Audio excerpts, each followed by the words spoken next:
In this game, we're going on a filthy road trip. It's a crazy adventure with some bad language, and maybe we'll find love along the way. Like and subscribe for more playthroughs, leave me a comment, and enjoy the video. Ah, the road. That mythical beast of asphalt. We once tamed it in what became one of the strangest, most wonderful journeys of our lives. Back then, when we were young and unafraid. Summer was coming to an end when Polly and Scott planned a road trip. The whole thing was bound to go off rails. This was the Prank Masters after all. Scott Howell, 21, a werewolf athlete who compensated for his rather small brain with a stupidly huge heart. And Polly Geist, a party ghost with an insatiable hunger for all the wrong things. Each of them were, by themselves, an agent of chaos. But together, they were the perfect combo for hijinks to ensue. Who in their right mind would have agreed to join them on such a trip? Choose your character. Doesn't say their names anymore. What is this? A ripped cat that looks like he's cut out a diamond. That's an interesting one. So these four are new, and these ones we've seen before. I always like this character, she's so cute.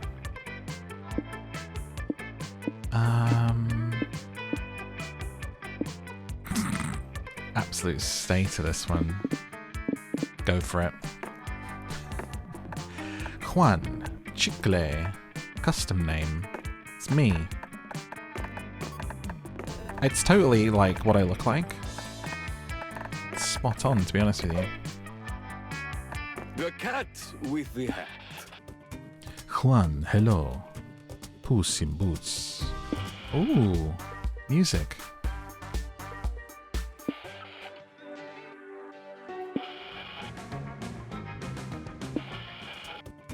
Oh, what to pick? Lo-fi's always good, but is this too chill? Let's have a listen. Yeah, vibes. Was the road trip a dangerous idea? Yes. Oh my god, look at the cat, dude. Was it poorly planned? Yes. Did we do it anyway? Yes. For in the end, we were young and unafraid, and we were ready to start. Your turn. Hype, magic, mind, money, soul, stamina. So we can go to the gas station, the Doom Diner. Go to the diner. Doo's Diner. The M is off. You read about this diner in a listicle of the top 10 most cursed restaurants you should never, ever visit. Welcome to Juan's Doom's Diner. Obviously, you took that as a challenge. Now it says Doms. Seriously, after all the dark magic you've messed with over the years, you think you could handle a diner. So now that you're here, what do you do? I have a question. Polly, I've been meaning to ask you, how do you road trip? It's okay, Scott. There's no shame in asking, Scott. Let me explain. All of us will share 6 essential resources, and we need to manage them wisely to keep this trip afloat. So we need to be careful, because the choices we make during the trip can affect these resources. And if one of them depletes completely, we can kiss this road trip goodbye. Oh, I get it. So our goal is to avoid running out of any resource and keep road tripping forever. No, the goal... That voice making me cough. The goal is to reach one of the 6 destinations that every road trip leads to. I have this travel guide that explains how each destination requires us to hoard a different resource. Check the guide. Click on destination to the right or press E on the keyboard. Ah, this is where we're trying to get to. There you'll find the requirements to reach a destination and win the game. Enough exposition. Narrate a voice inside our heads. We get it. Keep our resources far above zero. Hoard enough of one resource to reach a destination. Let's go. I will look for a booth. You and your friends enter the diner. Your heart is full of hope. And if this meal goes your way, it'll soon be full of cholesterol too. Welcome to Dome's Diner, where we've been in the business of misery since 1952. How may I help you? Hello! One group-sized booth, please. Can you bring us 3 extra bottles of ketchup, too? I like ketchup as my appetizer, and Polly keeps the rest in plastic baggies to throw at cars on the highway. Don't care. Didn't ask. It's dead as a morgue in here, so you guys can sit wherever you want. Tight. You head for the closest booth. Morph, are you crazy? We can't just pick any old booth like that. Picking a diner booth is massively important. You gotta think about the jukebox proximity, drafts in the building, lingering bad vibes. It's like that time Coach said, If you ever find yourself in someone else's flashback, make sure to be of assistance by providing a wise and useful piece of advice. I don't know what it means, but it felt appropriate to say. Fine. If it's that important to them, you start searching the diner for the ideal place to sit. Something strange starts to happen. No matter how much you walk, the surroundings keep repeating, as if this diner was the background of an old cartoon. Minutes become hours. You're still walking. Booths and neon signs become reminders of your venture into an inescapable 50s-themed nightmare full of grease and despair. Alright guys, we're lost. I know when I'm beat, but let's all be adults here and avoid looking for someone to blame, okay? It's Polly. Polly is the one to blame. But that's not important. The important thing here is being the person to thank once you lead your friends out of this diner. Make a blood sacrifice. Hire a diner Sherpa. Sacrifice. No time to lose. You stab yourself in the leg to get some of that sweet sacrificial blood. Morph, you seriously need to stop solving all your problems with blood sacrifices. You can only offer so much blood. I like when he does the chanting part, though. It's sort of soothing. Yes, exactly. The chanting. There he goes again. I'm telling you, if you're not keeping all that blood, we could at least be doing way funnier things with it. Polly is eye-rolling while Scott hums in sync with your chants. Om-lele, om-lele, om-lele, om-lele. He's dipping a fry in your blood. Fools, they do not appreciate your sacrifice. The diner god will surely forgive their lack of faith when he sees your bountiful offering. What's happening? Why are you bleeding everywhere? You're not allowed to bring outside blood in. We're trying to run a business here.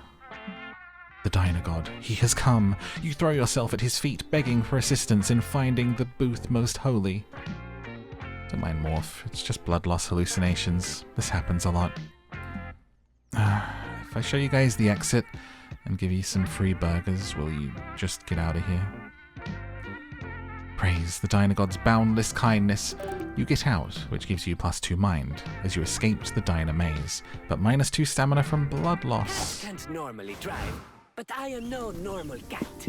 Futuristic gas station or the used car dealership. That sounds awful. Let's go to the gas station of the future. Why would you visit a used car lot? I don't understand. You pull into what you think is a gas station, but honestly, this could be a space station for all you know. Got the ice. Seriously, this place is high-tech as hell. Do they even service regular vehicles? Only one way to find out. Whoa, again, let's choose an action. Right. I was checking this travel guide. It seems they aren't so random. Oh, this is a tutorial. These different signs refer to different types of events. The most common type of event is called exchange events. After making a choice in those, you'll always lose a resource and gain a resource. The trick's making the right choice. But if there's a resource sign next to the event, that's called a known resource. It means the resource is guaranteed to be affected. If the sign is positive, then the resource is guaranteed. I get it. Come on. Use the restrooms, fill the tank, go to the store.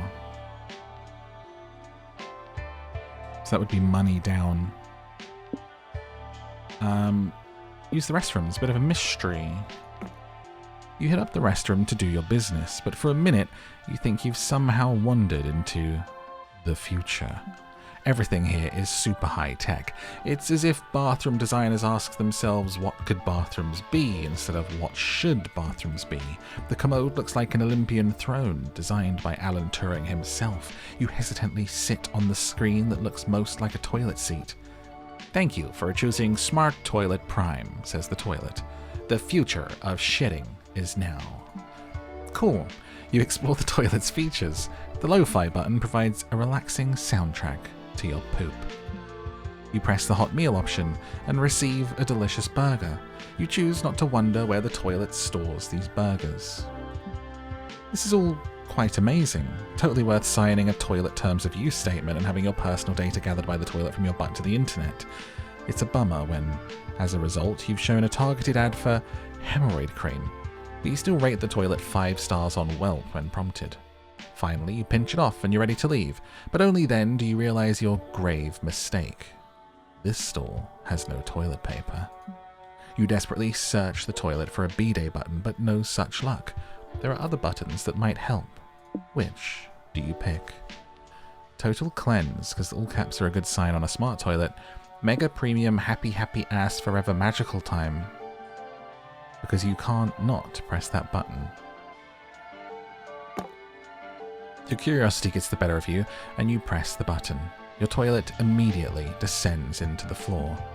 You're lowered onto a game show set. Your toilet is behind a colourful podium alongside other confused people also sitting on toilets. Hello everyone, and welcome to Shiddles, the game show where you answer riddles while taking a shit. I'm your host, the Interdimensional Prince. Contestant number 1 is Tanner Schmidt, a construction worker hailing all the way from a porta potty in Utah. Here's your shiddle, Tanner. If today is 4 days before 2 days after Wednesday, what day comes 2 days before the day which comes 3 days after yesterday? What? Look, mate, I was just trying to take a dump. I need to get back to what... Wrong answer. The studio audience chants, "Cannon, cannon." Cannon? Tanner gets the cannon, just as you learn that you need to avoid losing and getting the cannon. Contestant number 2 is Morph, an old friend of mine. Answer your shiddle correctly, or face the cannon's wrath. What is my real name? Is it not the Interdimensional Prince? Fuck. You take a shot in the dark and say, Archibald Van Houten III? You really think I could pull off the name Archibald? I'll take it. I would have also accepted my actual name or your one true love. For your prize, you could take the free roll of toilet paper, or you could choose what's behind door number 2. The curiosity is tempting, but you really do need to wipe your ass and get going. You take the toilet paper. Then that defaults the number 2 prize to our last contestant, Laura Horowitz, an insurance broker who was taking a dump in her in-laws' beach house. Congratulations, Laura. Your special prize is a lifetime supply of rabid weasels. Enjoy! You ascend back into your stall to the sound of a J-pop theme song and Laura begging the weasels for mercy. You lost 2 money for choosing a premium toilet option, but gained 2 hype for your 15 minutes of fame. Your turn. Shiddles. Shiddles be a good name for a dog. Con. Nerds unite. Oh, a convention. A nerd convention or an art exhibition? I mean, if I was actually picking between these 2 things in life, I would probably go to the art exhibition. But I want to go to the nerd con. Ding, ding, ding, ding, ding. Oh. Why is the car stopped? I'm getting dizzy watching our resources go up and down. Man. Is it even possible to know what we're losing or gaining beforehand? We're doomed. Put something on the radio. We may fuck up this road trip, but at least we'll fuck it up while having some fun. Okay.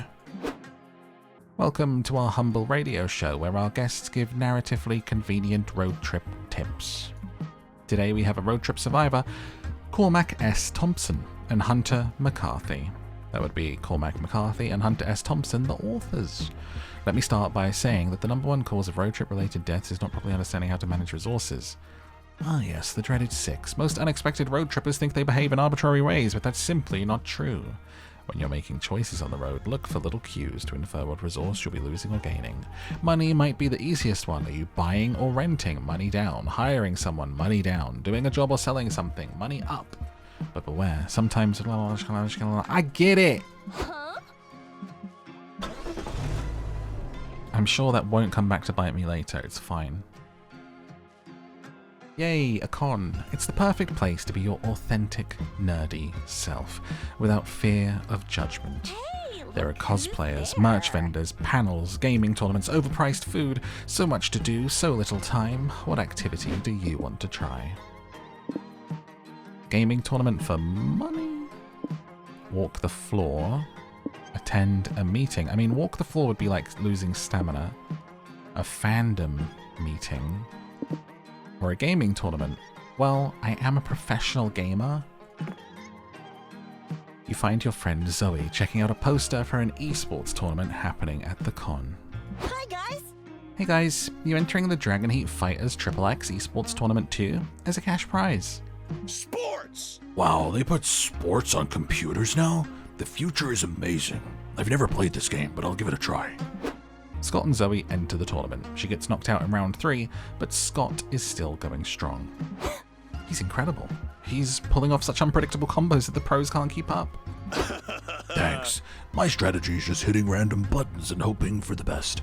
It's worked out really well so far. Somehow, Scott makes it all the way to the final match. He's up against Igor Kalashnikov, the Dragon Heat Fighters' reigning champion. Shit, Scott's in trouble. Igor's a fucking juggernaut. He was biologically manufactured by the USSR to dominate every video gaming tournament on the planet and bring pride to Mother Russia. Seriously? Didn't the USSR end, like, decades ago? Did it? Asks Igor disinterestedly. All of his button-pressing fingers have washboard abs. I did not notice. I was too busy destroying puny Americans at video games.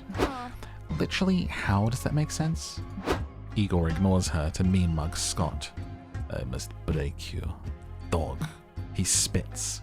I will crush you to bone meal for destroying USSR capitalist scum. Sorry, bro. Did I break the USSR? Bro, I had no idea. Sometimes when I become Wolf Scott, I break things without realizing it. Sorry if I broke your thing. The only apology I will accept is your blood in my superior gamer hands. Prepare to perish. Pressing random buttons won't save Scott this time. Quick, think of a way to help him win. Tell him you'll break Little Billy's legs unless he beats Kalashnikov. Who's Little Billy? Conjure the spirit of a great warrior to possess Scott. The Mongols were mighty, and Khan's grandkids defeated Russia in the past. You use -2 magic, summoning Genghis Khan's spirit into Scott's body. Whoa! Whoa, this is different. When did I get alive again? Why am I so hairy? Classic. Let me guess. Morph summoned the spirit of Genghis Khan to possess Scott and help him win the esports tournament? Classic. It's a very on-the-nose guess. You get used to Morph's bullshit after a while. Wow! Okay, Genghis. We got about 30 seconds before the start of the round. Got any questions? I have 2. What is esports, and how do I participate? What? Oh boy, okay. You have a controller that connects to a screen and controls the movements of your character. You use your character to fight Igor's character and win. Got it? Yes, but I have follow-up questions. What is a controller? What is a screen? Why is a talking squid with breasts explaining this to me? Fuck it. I'm just going to use my Eldritch powers to plant 800 years of world history and video game expertise into your brain. Hold still. Zoe touches Scott Genghis's forehead with her tentacle. He screams like he's being burned alive. Neat. Oh, I understand now. The ultimate esports strategy is smashing the buttons randomly until you win. You guys went to the moon? As in the moon in the fucking sky? No time to talk about that. The competition begins and Genghis whips Igor's ass with his button-mashing skills. Awesome, bro! Hey bros, I don't really know what just happened, but I think we went to the moon. Also, I won 2 money. Cats can't normally drive, but I am no normal cat. Animal Sanctuary Dungeon. Animal Sanctuary. Cute, fluffy. Dungeon. Where would you rather go? Leave in a comment. Animal Sanctuary or Dungeon? We are, however, going to the Animal Sanctuary. Dungeons do be appealing, though.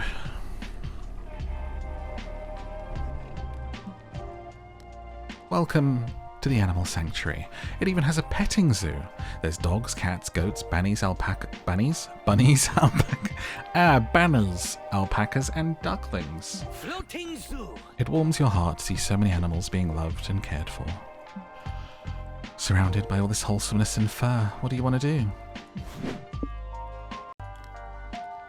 Pet the animals, volunteer with the rescued animals. Cat cafe. Oh my gosh. What hard choices.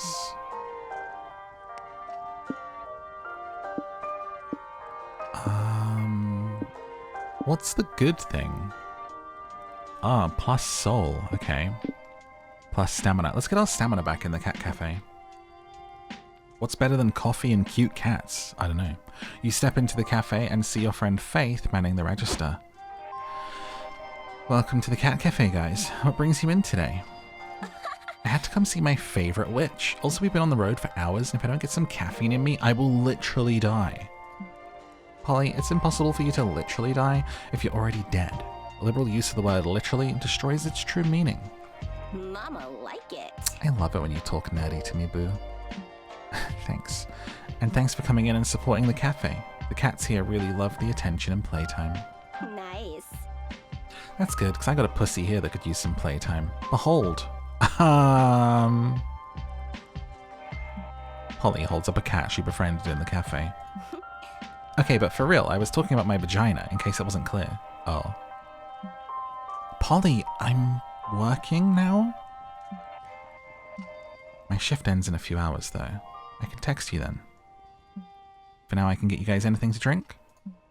Yes, please. You didn't come here just so Polly could flirt. What do you order? Filth. Cat coffee made by cats. Cat coffee made of cats. Cat coffee made for cats. Rose. Oh, it's a weird-looking coffee. Why does it seem so ominous? Cats like their coffee hyper black. Goes well with their grumpy, skittish, aloof souls. Have you ever seen a cat get random zoomies at 3 AM? Where do you think that energy comes from? Well, coffee for cats just became coffee for Morph. You'll take a cup. Aren't I a cat, though? Are you sure, Morph? This is coffee for cats for a reason. Yeah, fuck it. You choose this option. Knowing the potential danger of your actions won't stop you now. You drink the coffee for cats and gain 2 stamina. That wasn't so strong. Faith worried you for nothing. You blink. Suddenly you're in the middle of the desert. Your clothes are torn, sweaty. Your heart is racing. The hell? There you are, Morph. Thank goodness we caught up to you. We've been driving after you for half an hour. They've been chasing you in the car, and you were outpacing them? How? It's gotta be that coffee. You're more wired than an electronics store.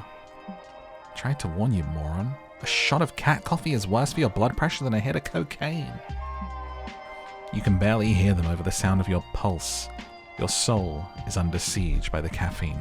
Your body wasn't made to handle this much hyper. Are you gonna die? Hopefully not, but at the very least you're losing 2 mind. Damn. I lost my mind. I was drinking the coffee. Might take a short 10-hour power nap. Finally, a place to rest. Even this spectral booty needs to do some sitting after so much shaking. Guide says there's several rest stops like this one. We should be able to reach one like once a week. Ah. Let's go, Scott. As your friends leave, you realize you don't want to rest. You're utterly addicted to making choices all the time. You assess the many things you can do. With the exception of the car, each choice can only accommodate 1 player. Okay. We can get info, go to the bus stop, go to the noodle stand for training, or rest. What's at the bus stop? Nighttime. This is the bus stop. You can either check for hitchhikers to pick up or have a conversation with the one that's already riding with you. Conversations are a chill narrative treat with no choices to be made. If you hold enough conversations with the same hitchhiker, you might score a date ending? Yes. Let me pick. Where are they? Give me them. A computer? For 1 week every turn, you gain +1 of your lowest stat and lose -1 of your highest stat. Or Valerie the cat. Next time you barter with Noodles, you get +1 extra resource. Beep boop. Meow, meow, meow. I'm choosing to date a cat girl or a computer. I don't know how I feel about this.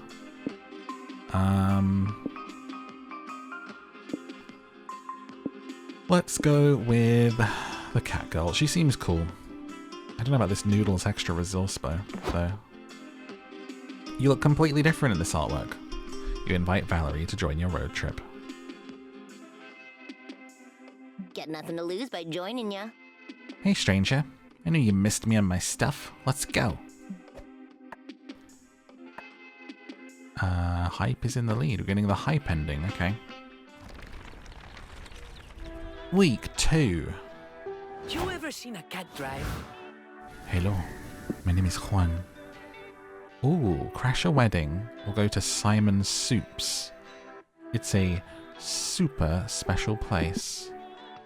Let's see who's getting married.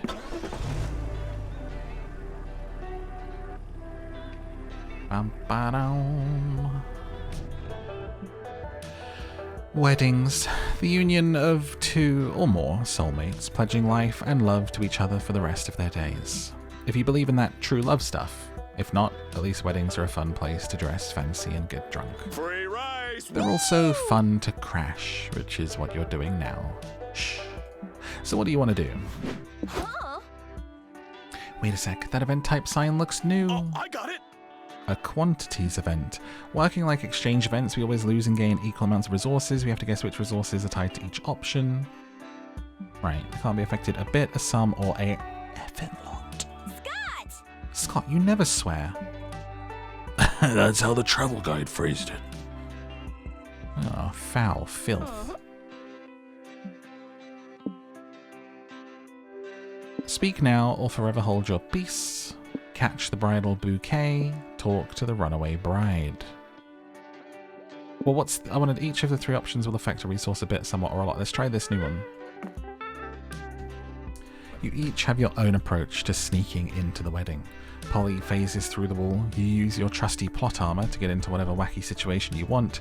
Scott wears a lampshade and pretends to be furniture in the back of the room. You're pretty sure security just doesn't have the heart to throw him out. You watch the ceremony. It's normal and boring, until the preacher says, if anyone objects to this union, speak now or forever hold your peace. Oh, them's pranking words. I object? What? Why? Who even are you? Yep. I'm Pippin Pussin Poppin Pippindopoulos, professional wedding objector. I'm a pro at spotting a doomed couple, and these newlyweds really take the cake. I object too. I'm a lamp. I don't think it's fair a furniture cannot legally marry. I'm gonna keep objecting until this injustice is fixed. Object, object, object. Scott, no! Scott, this is a wedding, not a courtroom. It's not the same kind of objection. Who's Scott? I'm not gonna stop objecting until a household object's love is recognized in a court of law. Oh no, he's too into character. Morph, distract everyone with an objection while I snap him out of it. The pressure's on. Why do you object to this union? How far will you go with this prank? Marriage is a scam. You know what isn't a scam? Investing in your 401k early. The open bar's been out of limes for an hour. We can continue the ceremony when this pressing problem is resolved. Beware. That is not your fiancé. It's his evil twin. His sudden goatee isn't a bold-fashioned statement, but an undeniable proof of evil.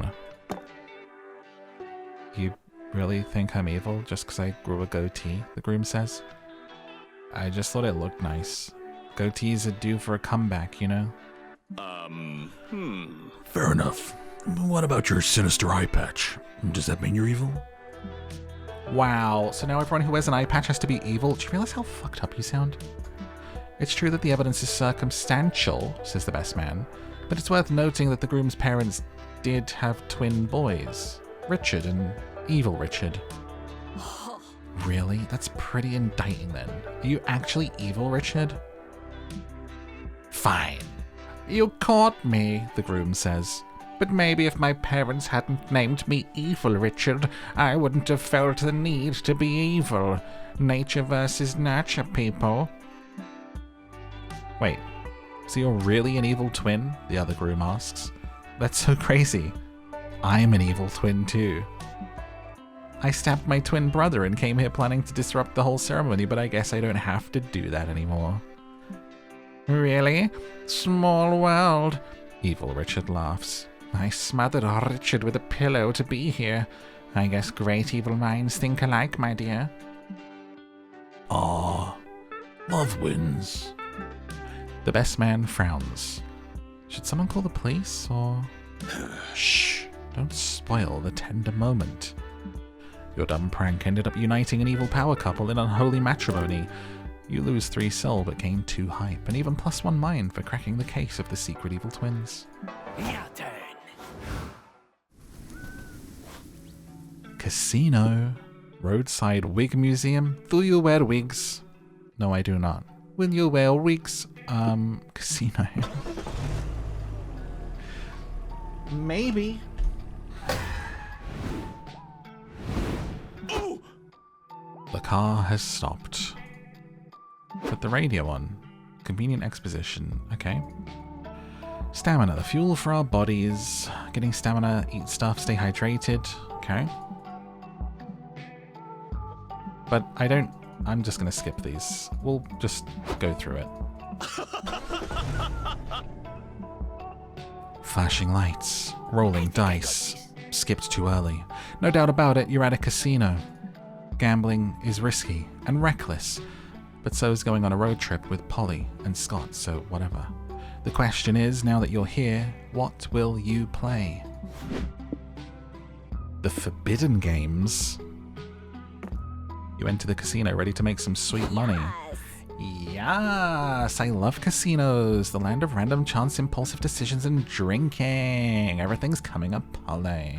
Hey! You're the expert here, bro. What game should we play? It's a hard question. There's roulette, slots, craps, poker, poker 2, horse racing, snail racing. Which drunk guy will make it to the bathroom first racing? Psst, says a mysterious stranger in a dark coat. You looking for a real gambling thrill? Have you ever tried the Forbidden Games? I never heard of it. What are the Forbidden Games? No, you're pronouncing it wrong. It's the Forbidden Games. The pregnant pause is important. We're in. I love doing shady shit that requires specific pronunciation. The stranger leads you to the back of the casino, where a bouncer stands next to a curtain. He does a strange gesture, and the bouncer pulls the curtain aside. You're led down a dark hallway. You pass the kitchen. You pass what appears to be an illegal boxing ring filled with brawny fighters. You pass a room filled with people in cages. They're sobbing. Never make a deal with the small green creature with tentacles. You pass another kitchen, another dark hallway, another illegal boxing ring, but it's in the kitchen and the boxers are wearing chef hats. Here we are, says the stranger at the final room. Welcome to the Forbidden Games. Wow, this place is really dim, dusty, and smells like bad decisions. Awesome. The Forbidden Games room is filled with tables around which sketchy, scarred-up people sit playing inscrutables, card games, and flashing knives. This doesn't seem safe, but it was a long walk to get here, and you need a breather before you go back, so you might as well pick something to play. The extremely strange table where they play a game that seems to be riddled with obscure rules and little sense. The Lenny gambling table, where people gamble obscene amounts of money on all kinds of things around a random dude, Lenny's life. That one. Surrounding the table are several screens, all broadcasting different locales where one guy, Lenny, seems to frequently visit. There are cameras at a park, in a metro station, in a diner, an office cubicle, a bedroom, a bathroom. Nice. This seems really invasive, but hey, I came here to gamble, not question anybody's morals. $5 says Lenny's late for work. Lenny's alarm clock goes off, but he sleeps through it, and he's over an hour late. Point to Polly. Lenny is getting a sandwich for lunch now, says the croupier. Do I hear any bets he'll put ketchup on his sandwich? Oh, I bet he'll accidentally put the ketchup on his penis. Lenny puts mustard on his sandwich to everyone's chagrin. But you get it now. The riskier, less likely the event you bet on, the bigger the payout if it happens. Someone wins $1,500 on a winning bet that Lenny will lose his job. Another gets $20,000 betting he'll sell his gaming console to pay his rent. I'm sick of you, Lenny, Lenny's husband says on screen. You have no drive, no ambition. I want a divorce. Damn, this just got interesting. I'll put money down on Lenny's ex-husband getting custody of the dog. Oh. No, not Captain Woof Woof. He doesn't deserve to grow up in a broken home. If risky bets are what pays you, then you've got one. You bet -2 money that Lenny will find love again and turn out okay. You watch Lenny lose his house, his money, and even Captain Woof Woof in the divorce. He goes to the park to eat a sad hot dog. Today's the day you try ketchup, you fucker. You watch Lenny drop his hot dog on himself, smearing ketchup over his last good suit, and burst into tears. A tall man with an elegant moustache offers Lenny a silk hanky. I thought you might need this. Handsome. The man who bet on Lenny finding love again wins.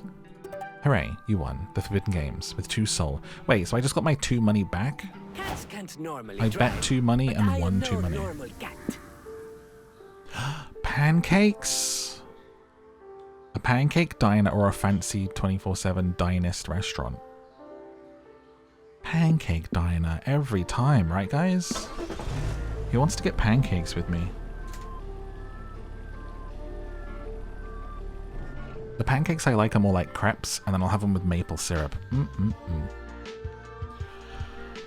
Breakfast is the most important meal of the day, and the best breakfast is a fluffy stack of carbs smothered in syrup. You see, this diner has some absolutely enormous menu options. I hope you're hungry. So many pancakes to eat, so little time. What sort of meal do you want to order? Pancake eating collection contest? Had a stroke? Just eat food like a regular person. The biggest meal. Let's be regular. I don't want to get too sleepy on the drive, you know. You take a seat at the least sticky booth you can find and get ready to order. Welcome to Pancake Paradise. My manager told me to say that we love seeing new faces, but I don't actually feel that way. What can I get you? Hey. I want my pancakes medium rare with steak sauce, please, and can you get the chef to crush up his pill in a batter? It's my heartworm medication, but it's yucky, so I gotta take it in food. Also, don't tell me you're gonna put it in there or I won't eat it. I'll have an iced tea. Can you sprinkle this pill in it? It's for, buttworms. Yeah, let's go with that. Would you like to upgrade your drink to a pancake batter smoothie for an extra $1? It comes in a collectible mug. We also have a lovely collection of high-end syrup-scented perfumes that buy one get one free if you order a meal. Also, my manager said I can't clock out until I get at least 5 people to check out his cloud sound page, so please free me from my pain. You gonna stop trying to upsell us at some point and just take our order? How long is your script? We're not even halfway through it, but if you're as sick of listening as I am of talking, you can just pick something from the list. Sexy breakfast lingerie? A fake ID with a brand new identity as one of our pancake lords. The Pancake song on cassette. I like edible lingerie, and no, it's like food be food, lingerie be lingerie. Let's not mix the two up, alright? Do I kind of want to see what happens though? Yes. Sometimes I love that one track Dirty Mind of yours, Morph. That sounds great. This looks so cool. I love cute clothes, and I really love breakfast. Seeing them brought together is a dream come true. Couldn't be me. You want to wear the lingerie, Scott? You may just find someone who wants to eat you for breakfast, if you know what I mean. I don't know what you mean, but if someone wants to have breakfast with me, if I wear this outfit, I'm in. Oh, I'm running out of money. You pay -2 money for the lingerie. The waitress leaves to put in your order and gives Scott his new breakfast uniform. Ta-da! Well, that's some awful lingerie. This is just pancakes tied to you with ropes, Scott. Huh? Wow, I mean, I love it, but are you sure you want to wear it now? You know that's underwear, right? That's okay. I like being in my underwear. Sometimes it's nice to feel the breeze on my balls. well, fair enough, but wearing lingerie in particular is usually reserved for special moments. Best friends ever. What moment could be more special than eating a delicious breakfast on a road trip with my friends? Okay, if you're feeling it, be my guest. Seeing Scott in sexy pancakes and cream is bound to give anyone +2 hype. Hey, Ever seen a cat we're getting a fly? lot of hype. Hype run. I gotta put a hoodie on because it is freezing today. As hot as some pancake lingerie might be. Mer Kingdom Outpost. The circus? Let's go to the circus. Finally, you can be a clown without people noticing. Listen, every day of my life. Scott! Scott, fuck! Turn the radio on. Anything you rejoice to your cool will get your hype up, includes laughing. Watch tutorial snore. Life doesn't have a tutorial. You, Polly, and Scott grab some popcorn and head to your seats to watch the circus. On your way there, the ringleader runs up to you. Hey! He whispers, I suddenly lost some of my performers to a soup-related accident. I desperately need an act to cover them. Then I thought to myself, if I randomly checked with the audience, I may bump into actual trained performers willing to join us. the rationale of this man is quite questionable, but you were born to embrace nonsense, so you tell him you are circus performers.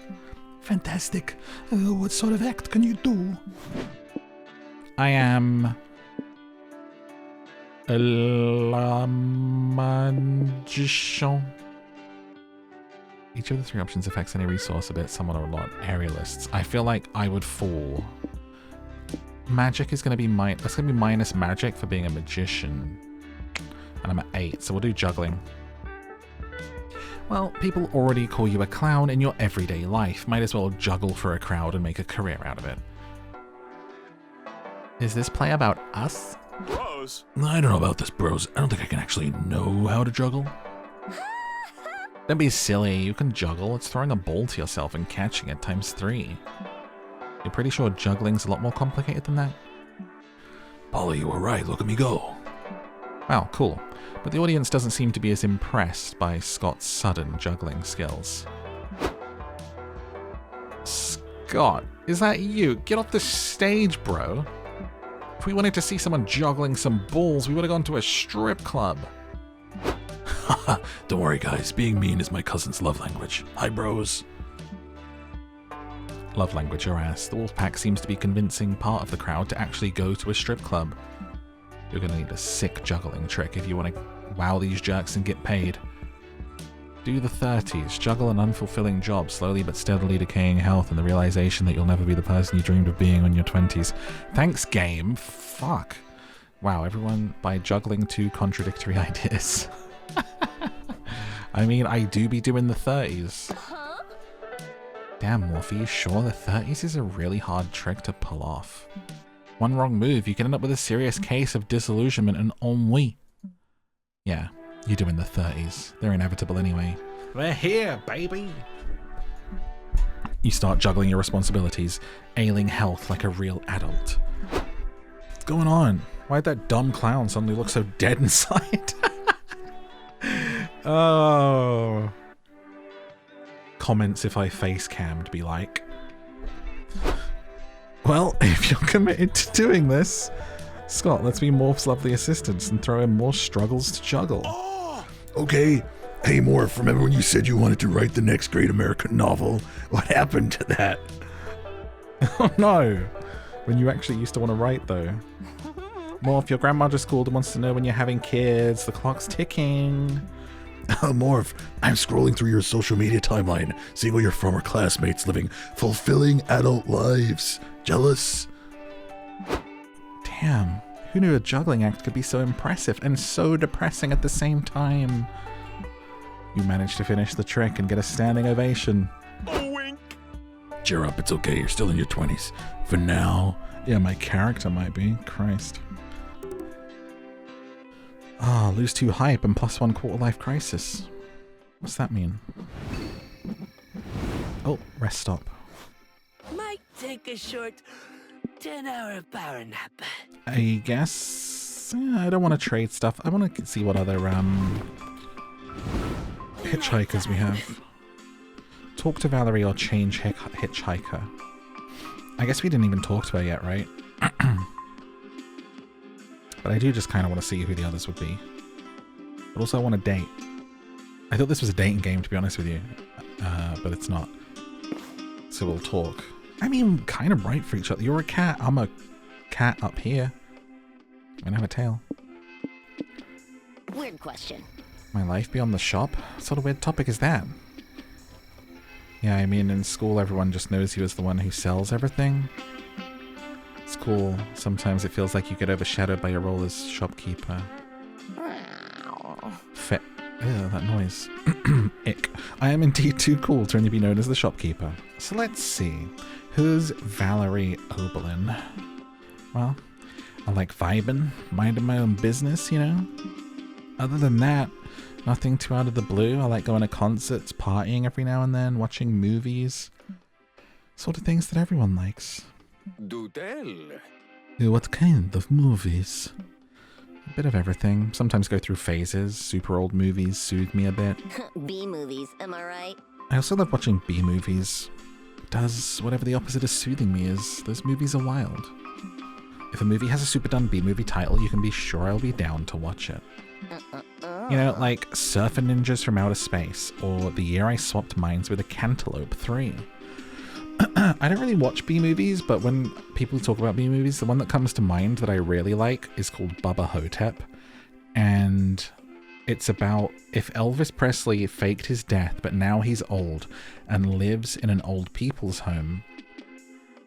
And an Egyptian mummy shows up and Elvis has to fight it off. And Elvis is played by Bruce Campbell. That's probably my favorite B movie, but I don't like watch loads of B movies. But if you have a favorite B movie, like drop it in a comment because I would love to check some out and see if I remember any others that I've watched. Let's talk about B movies. Como? Or just, you know, B movie with Jerry Seinfeld. There are The Year I Swapped Minds with Cantaloupe 1 and 2. Not exactly. The first sequel was The Year I Swapped Minds with the Cauliflower. I guess the cauliflower wasn't clicking with the audience. They went back with the cantaloupe for third season. What is a cantaloupe? What is that? Is that like an American word for something that I know? Is there something else that is a cantaloupe? Cantaloupe UK. Hang on, I need to know. Was it like a melon? It's a melon. What's cantaloupe called in UK? Rock melon. In the UK they call it melon. In South Africa they call it spanspek. Huh. So it's just a melon? What are you calling it a cantaloupe for? Just call it just a melon. Anyway. The more you know. I also have lots of gigs other than the shop. Our dad taught Vera and me to be resourceful and hardworking. Vera uses it to fly high as she can. She wants to be the best and conquer life. I prefer to be resourceful, hardworking, as a way to get just enough to get by and buy some concert tickets and B movies. Hey, live your life, you know? I get more than enough through my shop and some random gigs. I walk dogs, I'm a line stander for hire, I proofread, I ghostwrite dating profiles, you name it. Hey, do any of you have like an interesting or weird job or side hustle? Do you have like an Etsy store? Do you do something on Fiverr? Let me know in a comment. You and Vera are so similar and so different at the same time. Vera's the best. We are, aren't we? I love Vera. She's the best sister I could ever ask for. Anyway, that's the scoop. Alright.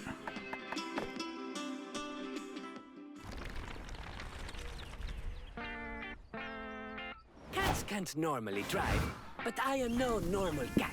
I wonder how many weeks it is. Graveyard? Gift shop. Graveyard. It was just Halloween after all. And it's a spooky November. Ooh. Sorry. Such a nerd. Graveyards are solemn, quiet places made for reflection and paying respects to the dead. Night If you're a of the snooze early fest, day. but you're with Polly and Scott, which means a graveyard is the perfect place to play a prank. The only question is, what's the best prank to pull? Pose as ghosts, raise the dead, crash a funeral? No, that's awful. Raise the dead. You're all wandering around the graveyard when you hear gritty guitar riffs and a guy whine singing about how much he hates this town. You follow the sound to Gerard, the necromancer, lounging in the graves, listening to music and drinking beer. Oh, great. I see you found my secret hideout for the rare nights that I choose to do my brooding outdoors. That's cool. Graveyard drinking's a hobby of mine too. I usually bump EDM though. It really livens up the place, if you know what I mean. Whatever. Could you take your bubbly attitude elsewhere? I'm busy drowning my dark and twisted thoughts in booze. Damn, my beer is slightly out of reach. Just a sec. Lorem ipsum dolositamet. Light flashes from Gerard's staff. A zombie claws out of the dirt. It's rotten, shambling and crying, brains. Yeah, brains, right. Could you just hand me my beer there? It's to the left. No, my left. Yep, perfect. Good work, thrall. Oh, your zombie's so cute. Like one of those old leathery chihuahuas you can't help but love. Oh, can we name him Tickles? I had a hamster named Tickles once, but I accidentally ate him. I thought he was a potato chip. No, you can't name him. You'll just get attached to him. Tickles is going right back in the ground once I finish my six-pack. How can you give him a taste of life and rip it away like that? This isn't Flowers for Algernon, you asshole. It's a good book. Why are you so upset about this? It's just a zombie. They're usually just animated corpses with no personalities or free will. Let's test that. Hey, Tickles, if you have free will, say brains. Brains. See? Total sentience. Tickles is in there. We just need something to draw that dazzling personality out of its shell. Brains. Help teach a second essential word. A taxi license.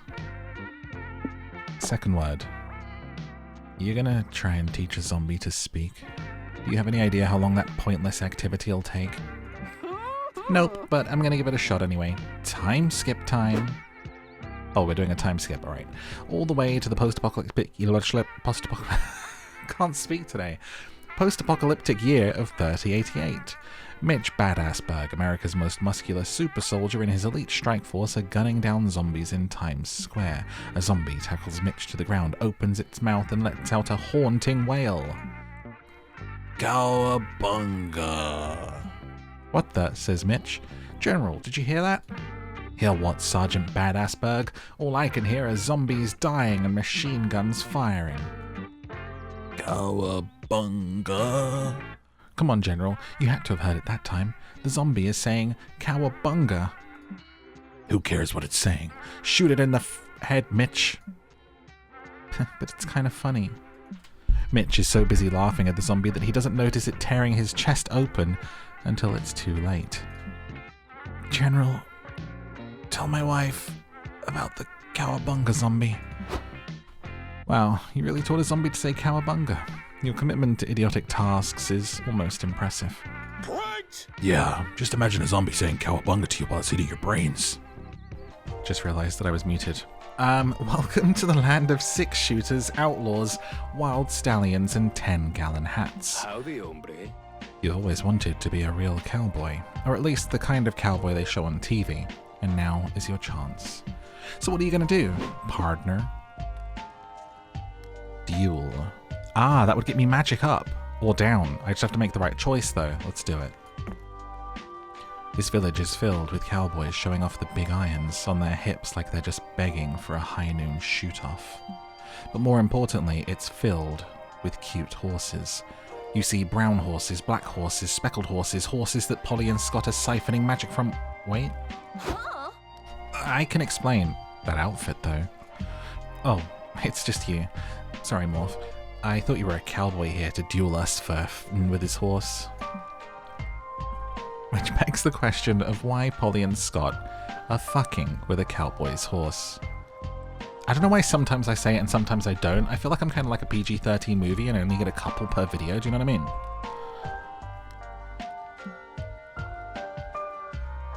Well, we're low on gas, but nobody could give us directions to the nearest gas station.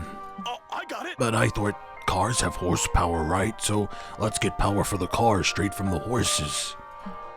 Can you believe it worked? We just got some free magic. Hey! You hear a cowboy shout. What in the tarnation are you doing a cheddar biscuit? Oops, spoke too soon. That guy looks mad. That guy looks mad. What do we do, Polly? Same as always, blame someone else. Morph did it. I saw the whole thing. I reckon you and me got a problem, Morph. Sure, you're gonna duel me at high noon if you ain't yellow-bellied. Great, looks like you're not getting out of this without a duel. Suggest a duel you have a chance at winning. Turn your backs on each other, walk 10 paces, and just keep walking. Start new lives, never look back. A classic duel to the death, but replace the duel to the death part with truth or dare. What? Truth or dare is not near as exciting as a regular duel to the death. It ain't even a duel at all. I agree. Truth or dare doesn't quite pack the same hype as two cowboys quick drawing in the desert. But Morph kept the word classic in the name, so by law they're technically the same. Can't argue with that. Let the truth or dare duel begin.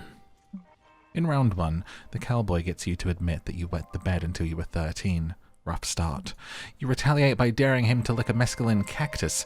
He dares you to bare-knuckle box the purple fairies flying around his head. You point out you can't do that because he's hallucinating them, but you lose a point anyway. It's looking bleak, but then inspiration hits you. You dare the cowboy to shoot himself in the leg. Normally, I think shooting myself in the leg's a pretty dumb idea. But I don't want to lose, and I don't want to shoot anything earlier, so why not? I didn't get to shoot anything earlier, excuse me. The cowboy shoots himself in the leg, and quickly remembers why not. Fatal blood loss. Touchdown! Good work, bro. You live another day. Or at least until Scott and I somehow endanger your life with our antics again. Yeah, or just a thought, you and Scott could do your best to not do that? Nice. Unlikely. Let's go. We got a road trip to survive. Cats can't normally drive, but I am no normal cat. Cult headquarters. Government lab. Cult headquarters. For sure. Join my cult. Hit subscribe. Are you really going to join a cult? Let's join! I suppose they've got team building, all the dead goats you could ever want. Maybe fun ritual orgies? If you can ignore all the murder and brainwash practices, it honestly sounds like fun. Ritual sacrifice, initiation rites, marketing meeting. Let's do initiation rites, ritual sacrifice. I'm worried this will use magic, but we still have 8, it's fine. You and your friends enter the cult's sacrificial chamber with all the optimism of the first characters to die in a horror movie. Polly, listen. Check out this holy pamphlet. The ritual sacrifices are completed to please Mahathar, the deity of sacred secrecy and darkness. Completing the sacrifices will give Mahathra's worshippers a taste of its exclusive magical powers. Cool.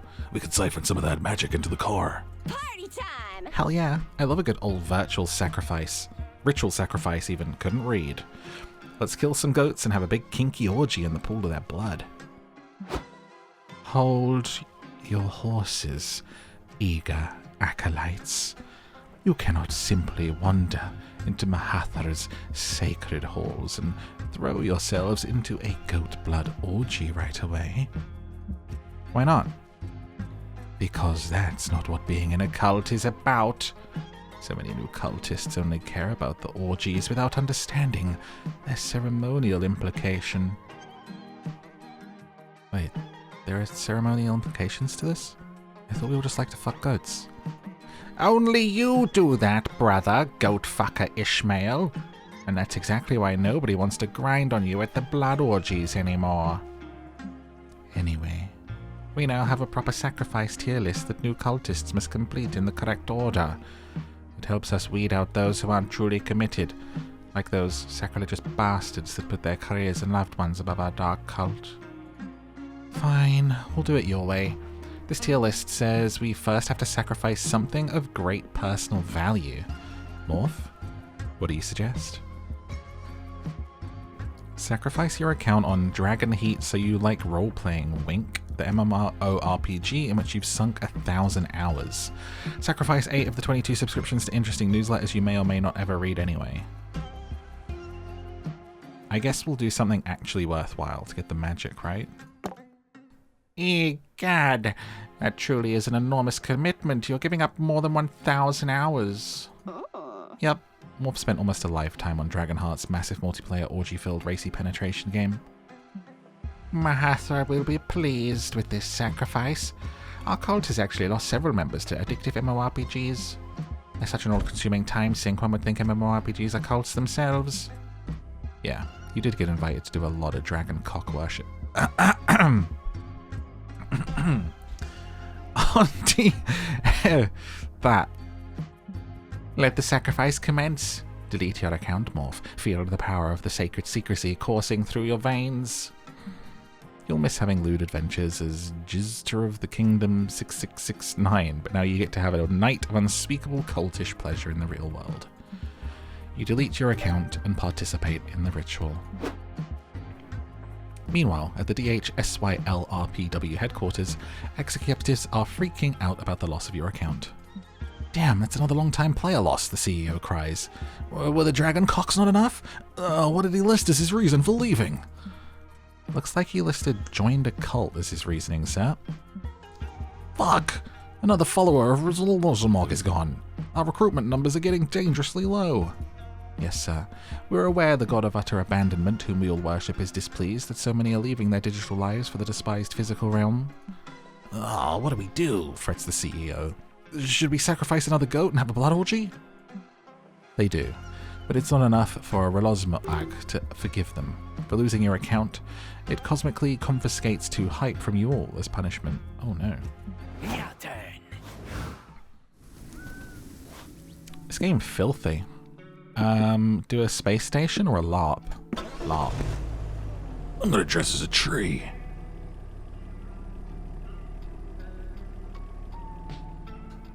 I bet LARPing's fun.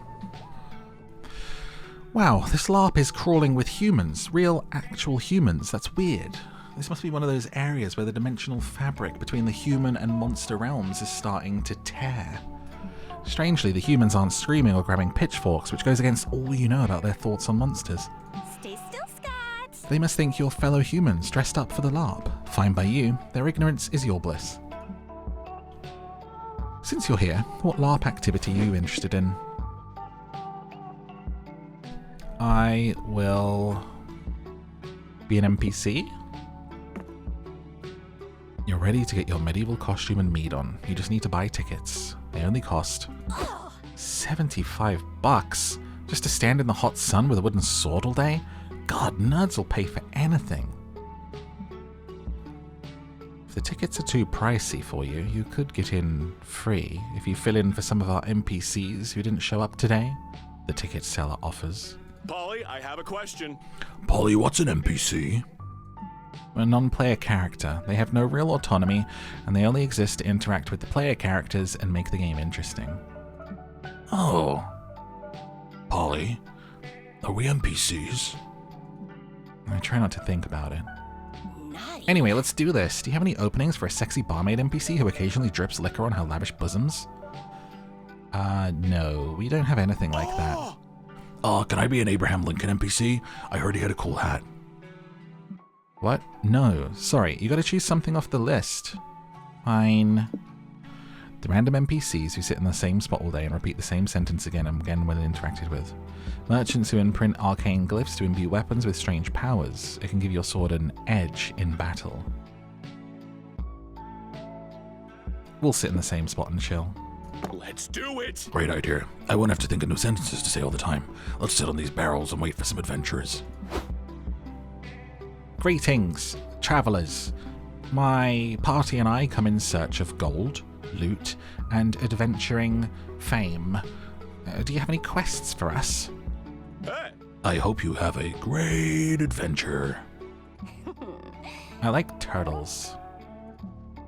Have you seen my daughter? She's been missing since the warlock came from the mountains. Nice, a quest. Let's look around an area and see if there are any clues to finding his daughter. The LARPers smash your barrels to see if there are clues inside.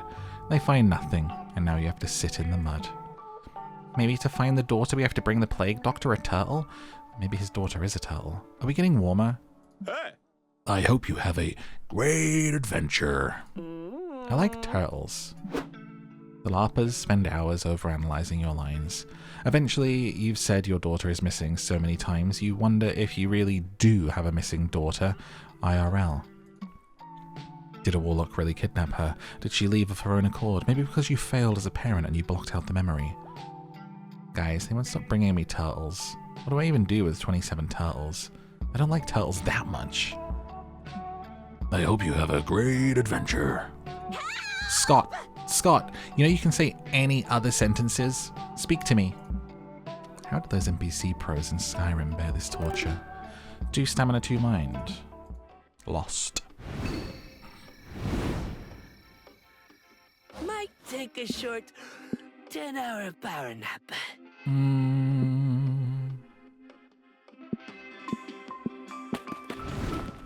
Trying to get a date with I a need like cat 14 girl. hours of sleep. After some conversations, you activate a deep conversation. Can end in success or failure and are the key to scoring a date. Okay. Hitchhikers have 1. Polly and Scott have 2. Ah. During the first half, your monster friend hints at their preferences. Think of these as rules. When looking, search for ways they break the rules. One that breaks no rules is the right option. Okay. My future? What? Nothing. It's just not my favorite topic. I don't have a plan for my future, really. And not having a plan doesn't exactly fly with my sister. Vera's the best.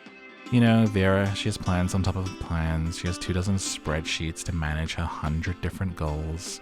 She has everything planned. The house of her dreams, the job she wants to have, all the hobbies she wants to master. That's Vera for you. It's a trait I admire about her, but it's definitely not for me. I go with the flow. I let life unravel by itself. And so every now and then, she asks what my plans are.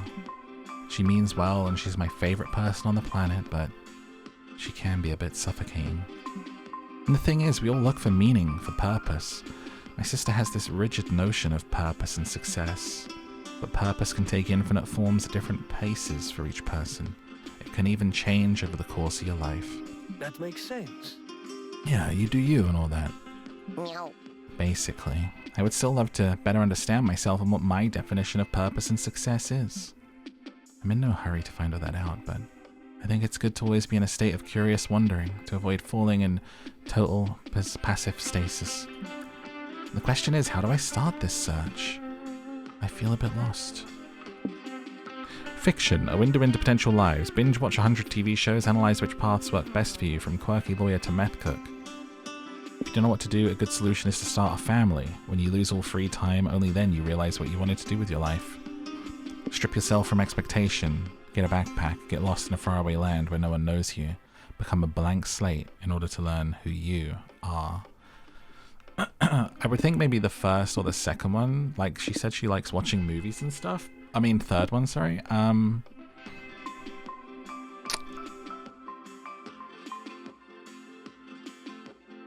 3. Oh, not bad. It's not a bad idea, Morph. Sometimes you lose perspective when looking at a problem too close. Makes sense. Maybe by changing my environment I can breathe a bit and discover what I really want for myself. You could even go by a different name. What do you mean?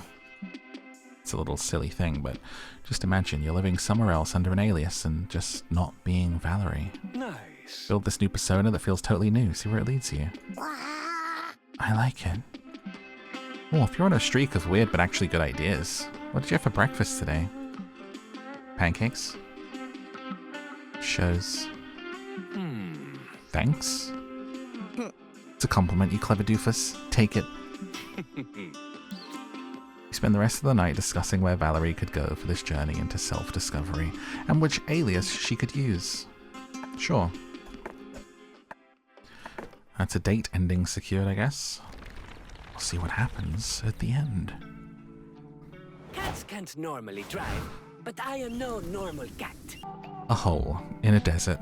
Man, they'll turn anything into a tourist trap, huh? My greatest Some say accomplishment. the hole is bottomless, but that can't really be true. Can it? Well, since you're here, what do you want to do? Admire the hole? Pull a prank? Forfeit goods? Admire the hole.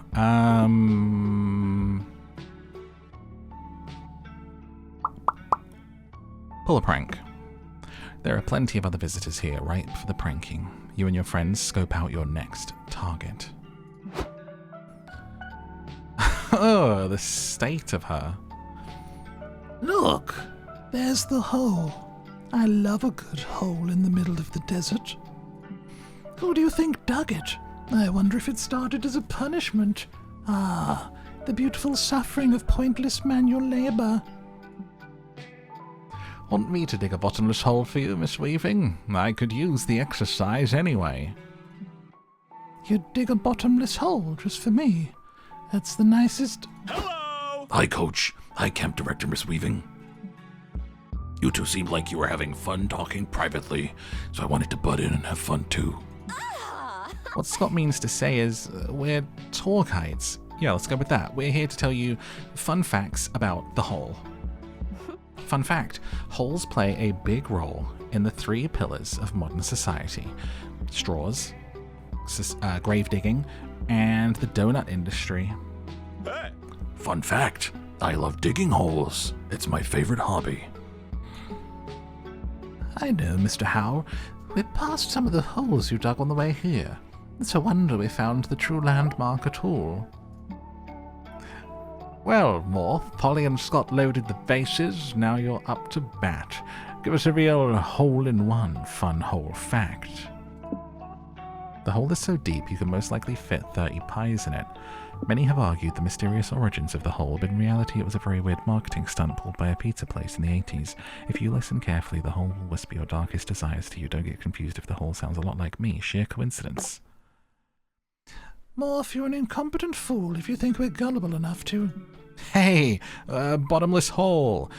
Tell me all my darkest desires. You stealthily lower yourself into the hole and whisper back. Coach, your greatest desire is to buy Polly, Scott, and Morph burritos. That makes sense. Burritos aren't very healthy, but eating them is a dark, guilty pleasure of mine. It'd be a pleasure to share a burrito with my students. What else can you tell me, hole? Do you have any predictions for my long-term deep, dark desires? My schedule's pretty clear next week. Coach, your even greatest desire is to become a pro skateboarder.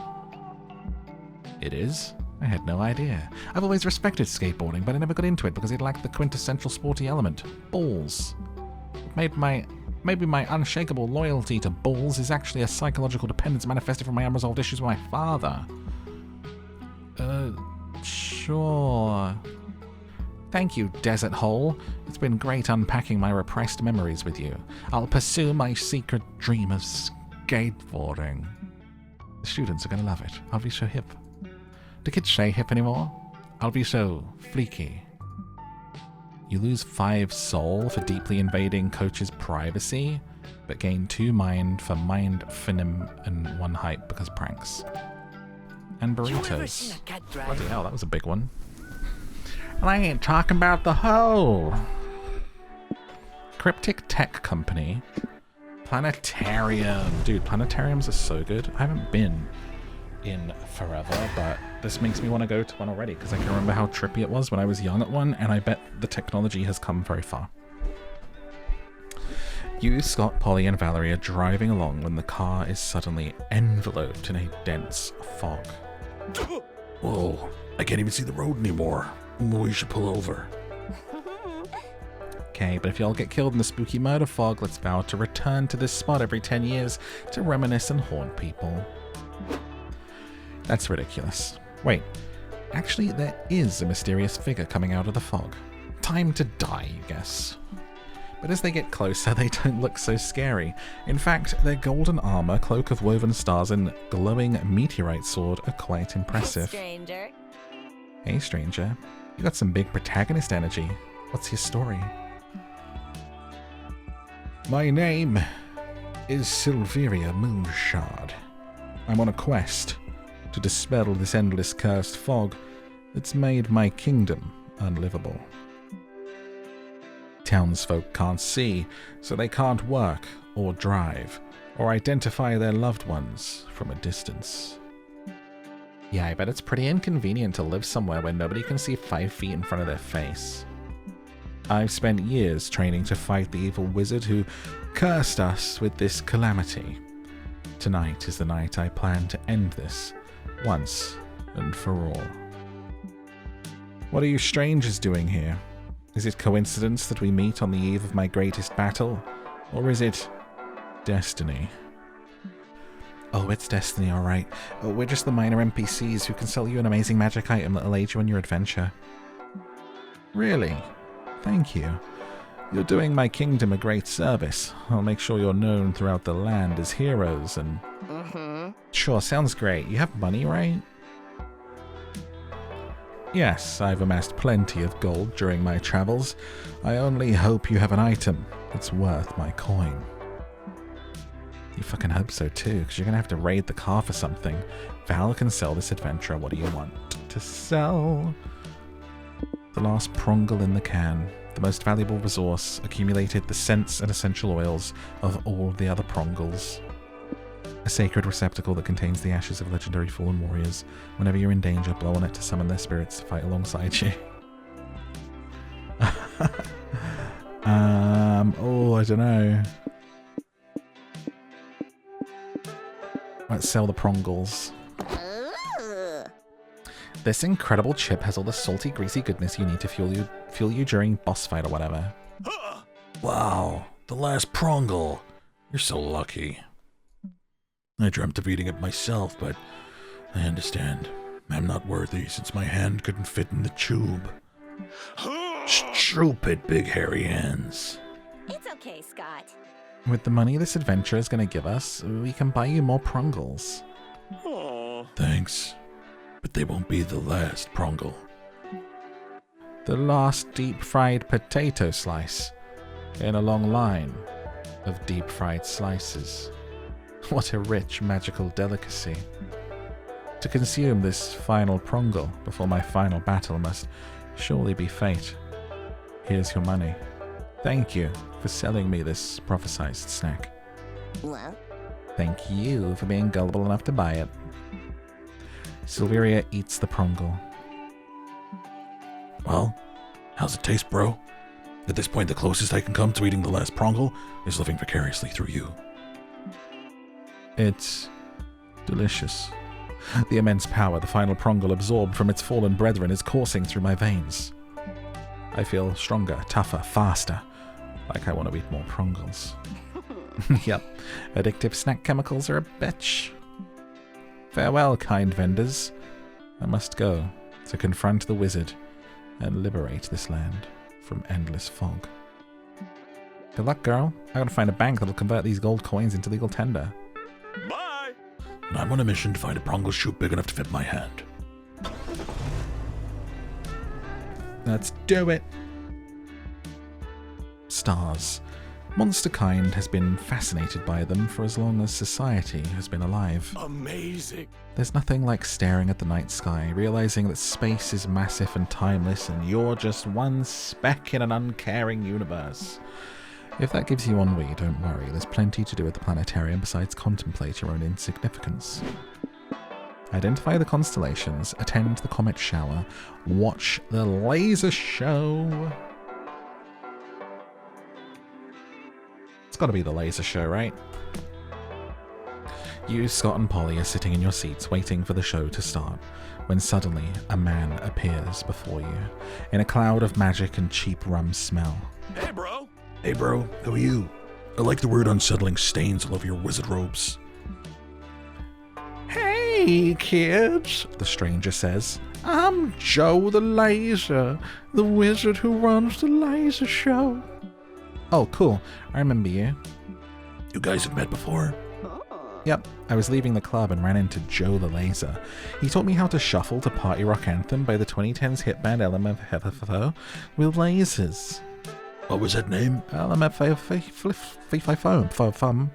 I smell the blood. Yeah. It was an educational experience I'll never forget. Oh, that's good to hear because I completely forgot that happened, Joe the Laser says. But since we're old shuffle buddies, you gotta help me. I'm worried my laser show routine's getting old, and laser shows aren't really hip anymore. Could one of you withered youths help me spice up the show? No, I can try. Let's see. If I wanted to do the perfect laser show, I would use lasers. Good call, but I still need a big wow factor. How about you come up and run the lights with me? Sounds fun. Polly, want to help us run the show? No thanks. Unlike Joe the Laser, I know better than to operate pyrotechnical equipment while I'm drunk. Bye, boo. But take Morph with you. I'm sure he'd love the opportunity to butt in on someone else's problems. It's kind of a thing. You and Scott take the stage with Joe the Laser and punch up the laser show with your foolproof method. Do an educational rap on how lasers work. Add some surprise by hiding a coupon for free laser hair removal sessions. Add one death laser among the regular lasers. We're quite low on some stuff, so let's make sure we get to the end and we'll do a little educational rap because that sounds fun. Huh? Are you sure? Aren't educational raps kind of boring? No. Educational raps are the best way to connect to modern youth on their own turf while simultaneously enriching their mind. Okay. Give me a beat. Sure. You start beatboxing. Boots and cats and boots and cats and boots and cats and boots and cats and... Yo, welcome to the show. Here in Laser Nation, talking about electromagnetic radiation. Lasers are created by light amplification, and not the kind of light that makes you look like a raisin. No, lasers are distinct because of their coherence. Yo, that likes diffraction limited, no interference. My rhymes flow like light wavelengths in a vacuum. Now my bro Joe the Laser's gonna spit more facts at you. The spotlight swings around to Joe the Laser, who's currently asleep with his head in a bucket of rum. Nobody claps. Lame. Boo, I'm sorry, but I don't know how else to say it. That was boring. You somehow managed to take rap and lasers, two objectively very cool things, and make them boring. Oh. You're right. I think this pretty much decided I won't pursue a career in educational rap. Suddenly, a security guard runs in. What are you doing? He shouts. Why are you on stage? Joe the Laser... Joe the Laser let us up here. He's the wizard who runs the show. He taught us life lessons about 2010's party music. Oh, that guy. He doesn't actually work here. He just gets drunk and trespasses, and insists he's in charge of the laser show. Oh, whoops. Joe the Laser gets thrown out. A lot of the audience leave because you made the laser show lame with your rap. Your turn. A rave or a ranch? Embrace your inner horse girl or party in the desert? Rave.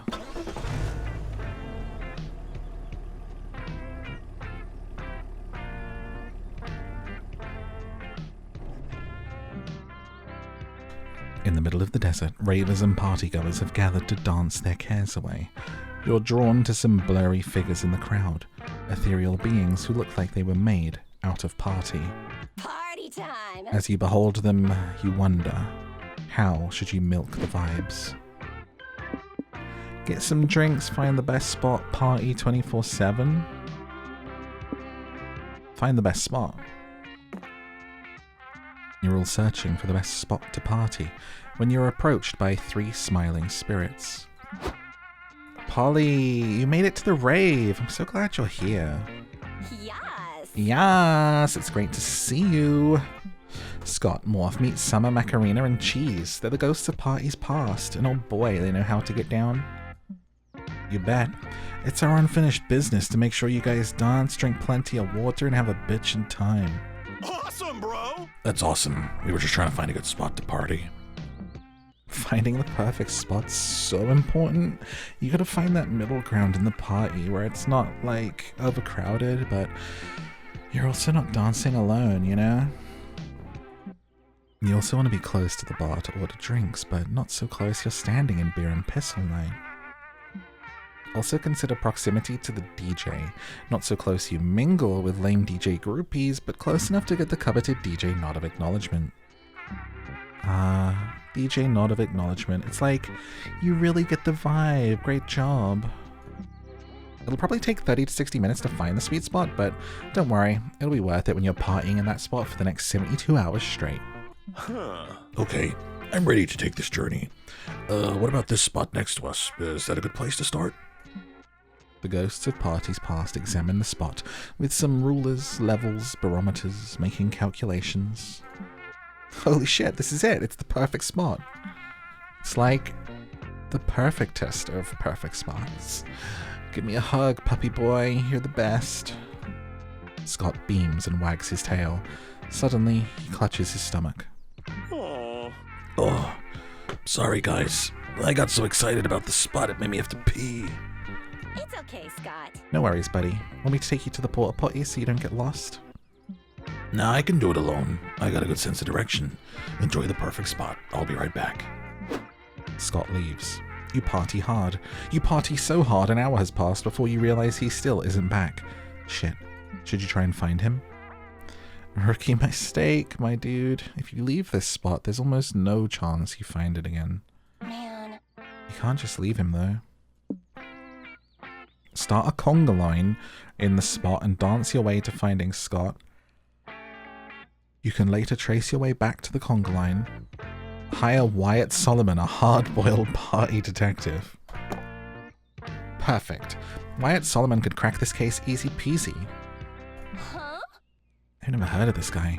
What's this obscure party lore I've yet to hear about? Polly, my dude. Detective Solomon's the shit. You can reconstruct blurry nights at the club. He can track down your missing friends after a wild bachelor party. He even found my missing keys. After a week-long bender, they were like in my butt pocket all along.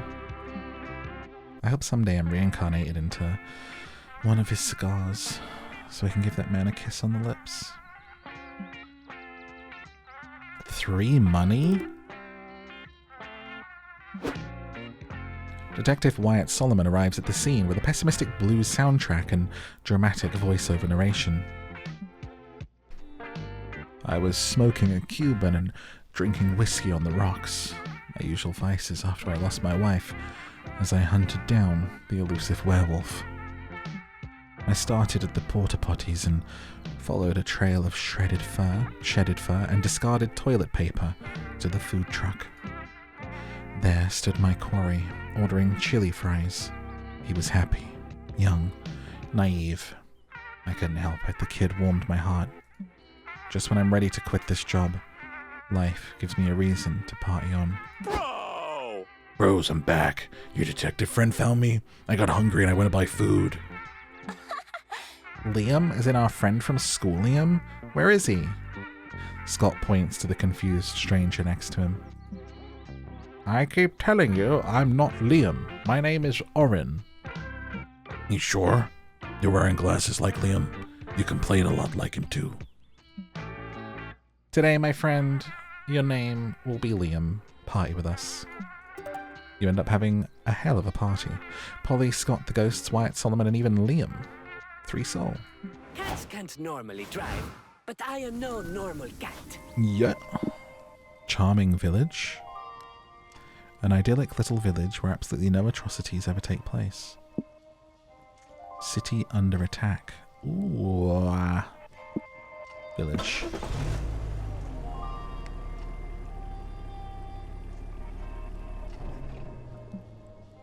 The idyllic little village is filled with flowers, maypoles, and celebration galore.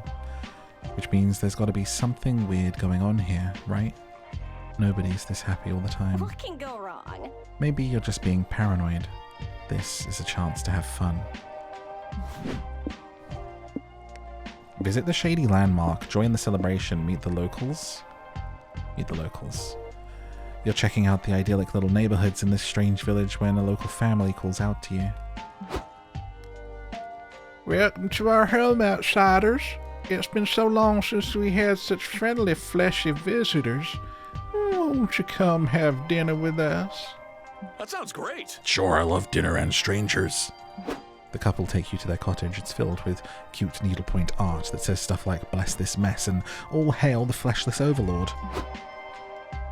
The potato skins are in the oven.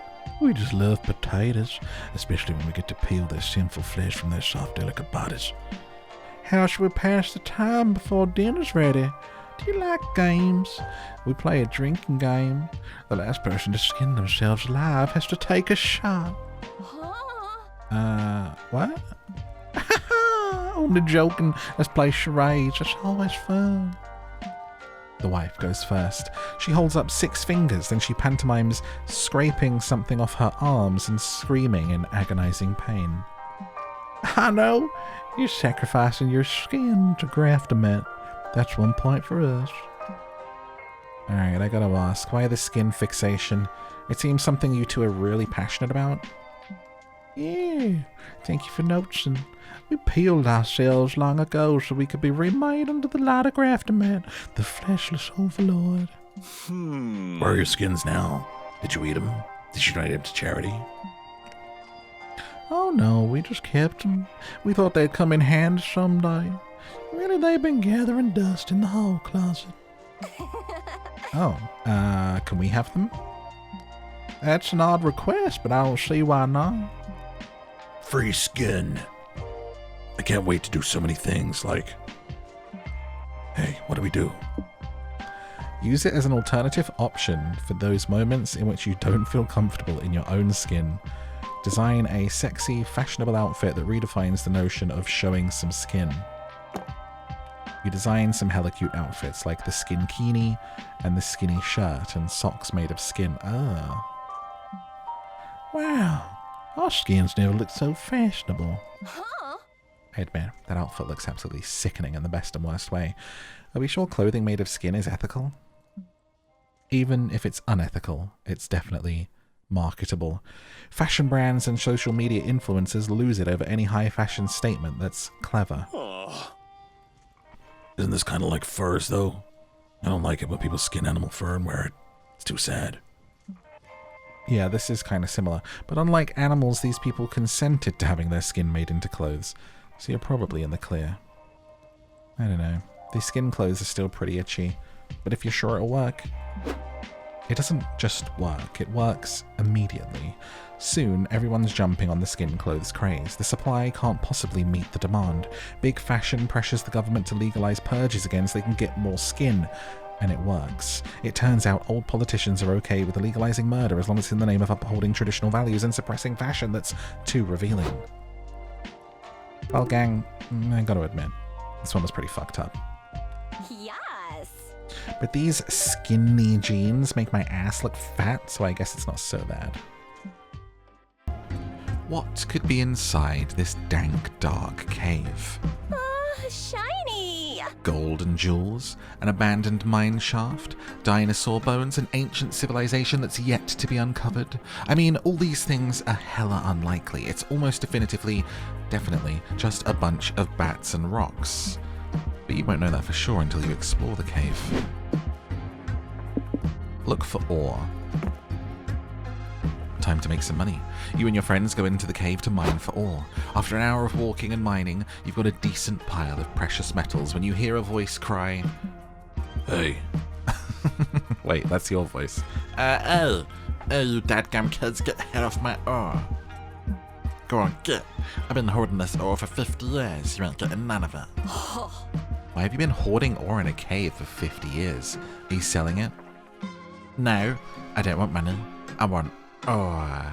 You can't put a price on my precious ores. Each one's perfect, priceless, unique.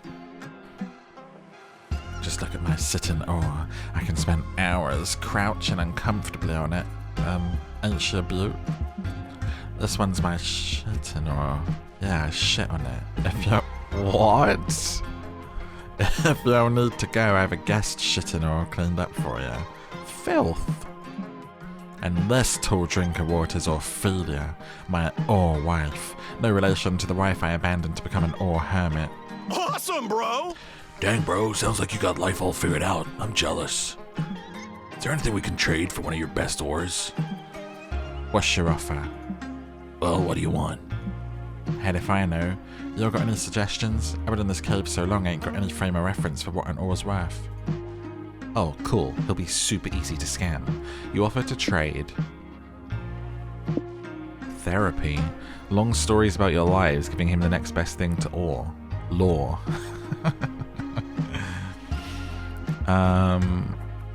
Oh no, which one? I want to get money. Next best. Oh, therapy. I feel like this would be the one that would get us the most money. Law. Therapy. Huh? Therapy? I don't know. Do you need a license to do therapy on someone? Yeah, good point. Maybe we could just listen to this guy for a while, offering him a sympathetic ear and a shoulder to cry on. Can I still take notes on a clipboard? Sure. Nice. It's a deal. Problems? Or what problems could I have when I'm surrounded by beautiful ore? The lack of food, no exposure to sunlight, not seeing another soul for 50 years? No, don't give a about none of that. I guess there's one thing that bothers me. Feels weird to swear in that voice. It's so innocent now. Sometimes I have nightmares that I accidentally swapped my kissing ore with my sitting ore. What if I've been kissing my sitting ore? That ain't what it's for. Huh. Okay, crazy theory, but I'm sensing that your ore obsession is a little unhealthy. At least, that's what I wrote on my clipboard, right under this tic-tac-toe game that I'm playing with myself. Maybe you're right. Sometimes Ophelia says I'm overly possessive. Maybe that's why I care so much about my ore. Now that I think about it, I spend more time worrying about losing my ore than actually enjoying it. Oh no. What do I do? Give us one of your ores? Sever those attachment issues? Okay, if you think it will help. Here's Orwin, my youngest ore son. Take good care of him. You will not. You will later sell the ore for 3 money. Your turn. Alright, we need 10 more money to win. So I was playing through this, honestly, and completely forgot and didn't really realize that I have to get 24 or 25 of something to finish. I was just expecting it to finish at some point. Let's go to the Mirage. And hopefully we can finish it. I don't want this to be a crazy long one, but... Oh, what sort of place is this? Is it even real? This looks weird. The location, this nonsensical, could easily just be the product of a dehydrated, overheated brain. But half of the weird shit you do and see on the daily could fall into that category too, so who's to say? One thing's for sure, you're going to explore this strange place. Where do you go? Let's go to Mirage Town. You and your friends check out the Mirage. It's full of gorgeous oases, flying pigs, unproblematic tweeter feeds, and other things that'll never exist. You stumble upon an odd gate. It's got a sign hanging over it that says, Welcome to Mirage Town. Do not enter if you're real. Polly, I have a question. Polly, are we real? Good question. Part of me wants to say yes, because I consider myself a logist. But the other part wants to say no, because I'm high as fuck right now, so nothing really feels real at all. Either way, we should definitely go into this town. It'll be fine. And even if it won't be fine, it'll be funny. Can't argue with that. Behind the gate is a beautiful, nonsensical metropolis that shimmers in the dry desert heat. It's like your childhood imaginary friends and your sleep paralysis demons collaborated on a city block project. Oh, hello. Do any of you have the time? I can't find a clock that isn't melting around here. Well, bro, who are you? I'm Mr. Scribblehead. Pardon me, but are you real? Yeah, we are. Please don't get Scott started on this. I see. Then I must recommend you leave. Mirage Town wasn't built for flesh folk. This place can be quite taxing on your minds. It's Polly time! I can handle it. I'm Polygeist, baby. Mirage Town may be chaos, but I'm made of chaos. Yeah, this place is cool, and I barely use my mind anyway. We can stay a little longer, can't we, Morph? get a coffee and a t-shirt. Visit the landmarks. The Boulevard of Broken Dreams. Stay here for a while, become a local, truly experience the place. Time works differently in Mirage Town anyway. Cut to an indeterminate amount of time late. Oh, money! Plus 2 money. You're returning home from your shift at the Mirage Town pub with 2 money. Welcome home, Morph. Are you hungry? Bamboozle and I stayed up all night making our latest crazy culinary creation.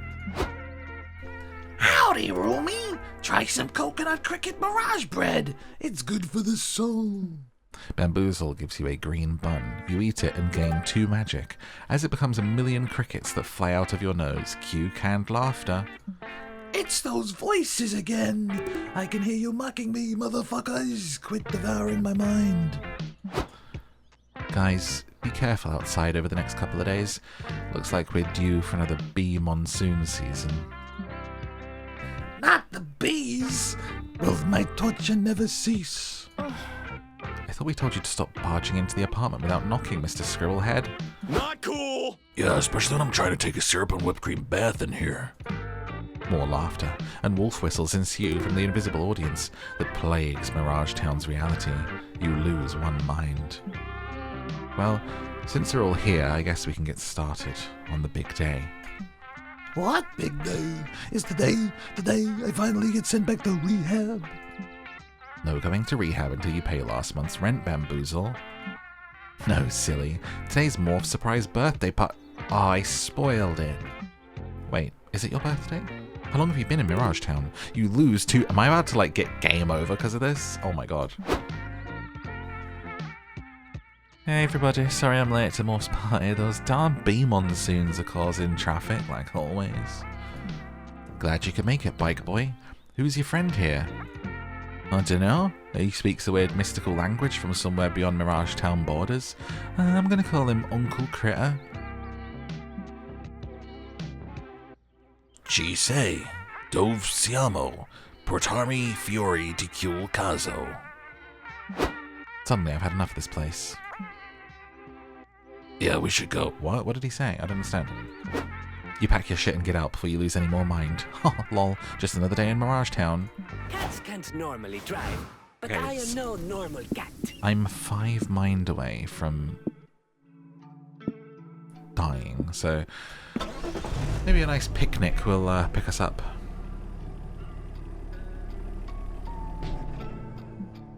That was a very fun scene, though. The sun is shining. The birds are singing. And the ants are eagerly anticipating eating your scraps. Fancy a sandwich? What a perfect day for a picnic. You've got your picnic basket and your checkered blanket, and all that remains is deciding what to do now that you're here. Have a nice picnic. Crash other picnics. Play fetch.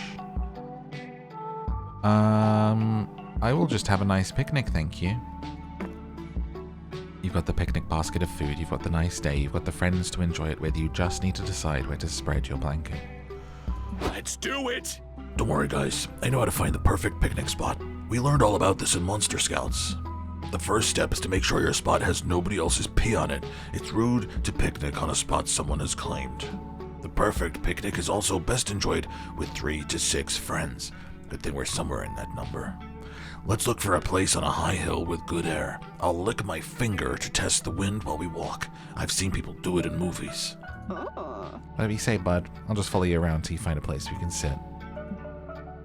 You indulge Scott in his picnic spot hunting antics. He finally finds a patch of grass deemed suitable, and you dig into sandwiches and potato salad. I love potato salad. Hey, it's me. Oh no, I forgot the most important step of finding a picnic spot. Bear-proofing. Is that a bear with a gun? That's my second favorite excuse for how I died. Oh no, this bear isn't just stealing the picnic, it's robbing the picnic. It's a stick-up. You can have the picnic, Mr. Bear. We don't want any trouble. The bear doesn't seem sold on those terms. He gestures the gun at Polly's bottle of honey mead. No way, What? Boo. You want to steal my booze too? No way, Winnie the Party Pooper. Over Morph's dead body. You're not willing to die for mead. Intercede and save the day. The bear's behavior is due to nurture, not nature. Try to learn what circumstances brought it to a life of crime. Help him from a place of empathy. Get this bear the only thing bears covet more than a delicious picnic, a taxi license. Imagine it, a bear driving a taxi. Priceless. Empathy. Using your powers of empathy, you appeal to the bear's emotional turmoil. You tell him you get it. You really do. He may want the picnic, but he doesn't need it. These sandwiches and sodas won't bury his inner pain. But you can give this bear what he really needs. A bear hug. Huh? The bear remembers being the runt of the family, neglected by his emotionally distant bear dad for being scrawny and weak. He reflects on trying and failing to find a job. Nobody's hiring bears these days. He's struggling to make ends meet. His bear wife berates him for being unable to provide for their cubs. He can barely afford the rent of their cave. Damn forest gentrification. He wandered into the forest after a particularly nasty marital dispute. He was hungry, frustrated, filled with rage at an unfair world. The bear remembers passing a box of firearms with "free guns for bears" written on the side. He knew what he had to do. A tear rolls down the bear's snout as you hold him. He pats you on the back and walks back into the forest for some much-needed introspection time. Lame. You solve the bear's problems with compassion and understanding. A lame. I mean, don't get me wrong, I appreciate you saving my mead, and Scott's life, but that was objectively the least interesting way you could have gotten that gun out of our faces. Sheesh. A simple "thanks, Morph" wouldn't go amiss. -3 height, but +3 soul. Your turn. Let's get this bread. Regular motel. Border of a one-person country.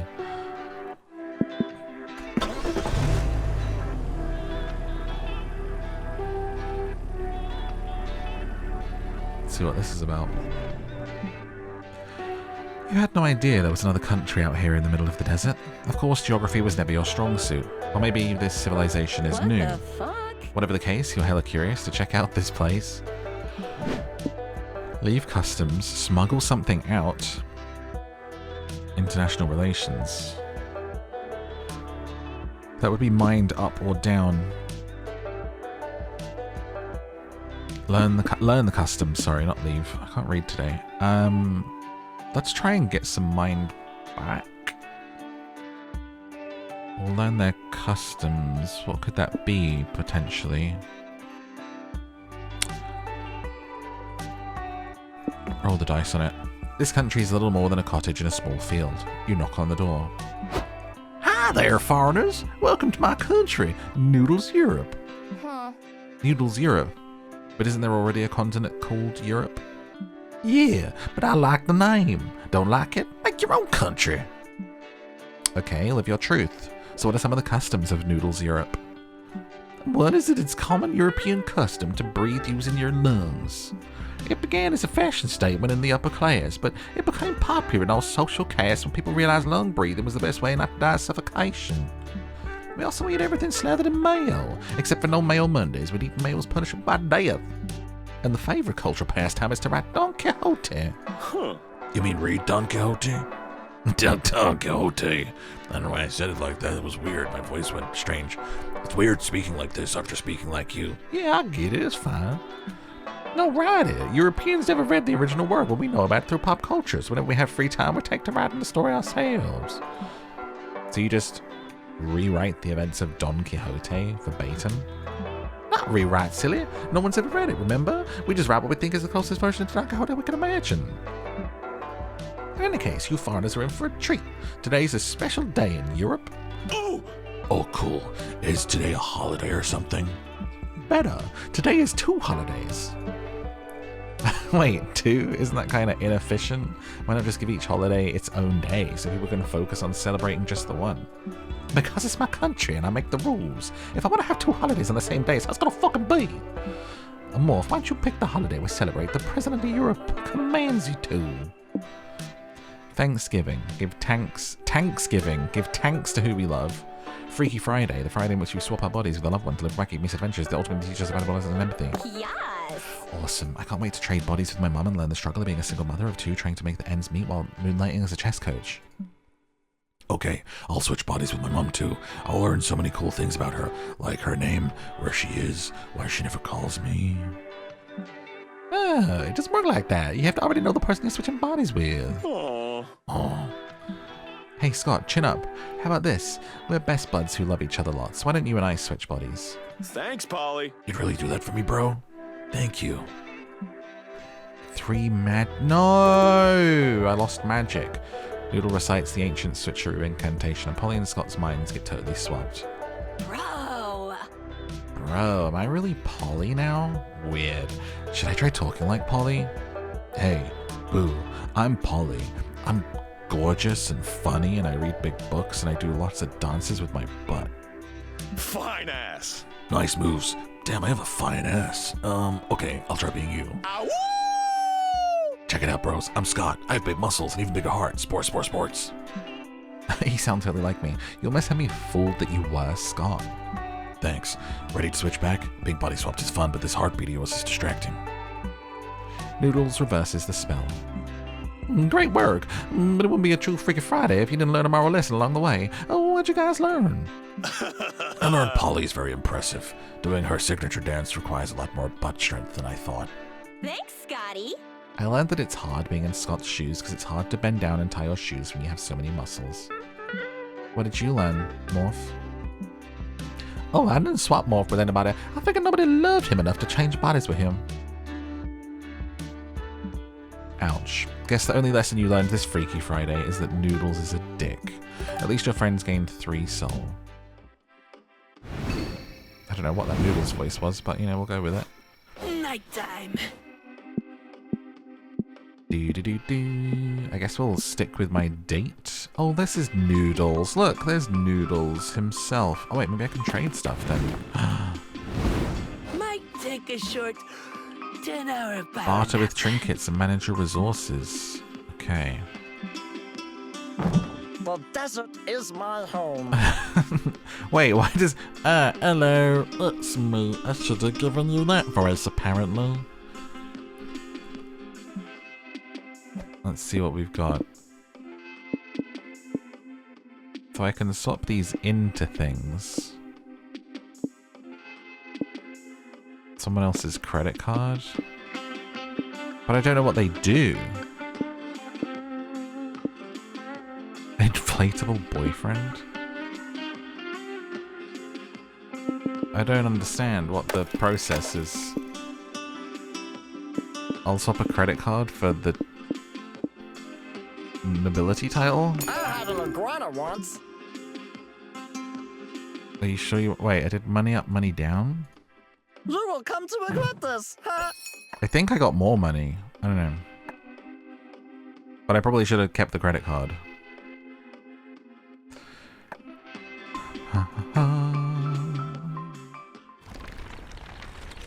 Oops. Cats can't normally drive, but I am no normal cat.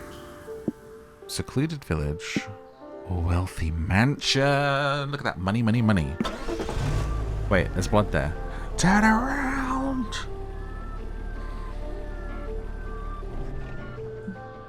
Wow, this is one fancy house. These people must be rich. There's a sort of unsettling vibe to this place, but that's probably just what being rich feels like. To health and prosperity. Now's your chance to barge in and see what billionaire living's like for yourself.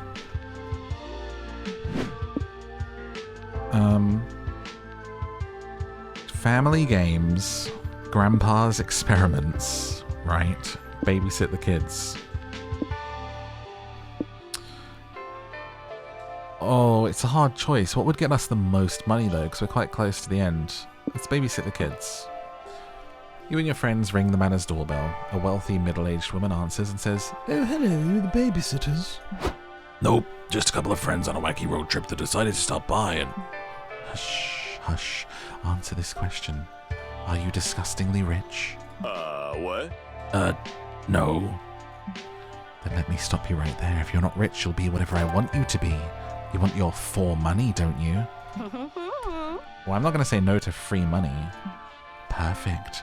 Then you are the babysitters. You've arrived in the nick of time. It's almost time for our second-class citizen crossbow hunt. Okay, I guess we're not going to elaborate on that. The lady leads you to the playroom with her twin children where her twin children are busy doing stuff. Why is one of the kids crawling on the ceiling and speaking in tongues? Ignore her. She's just had too much sugar. Get down from there, Clarabeth. Clarabeth turns her head 180 degrees to projectile vomit and says,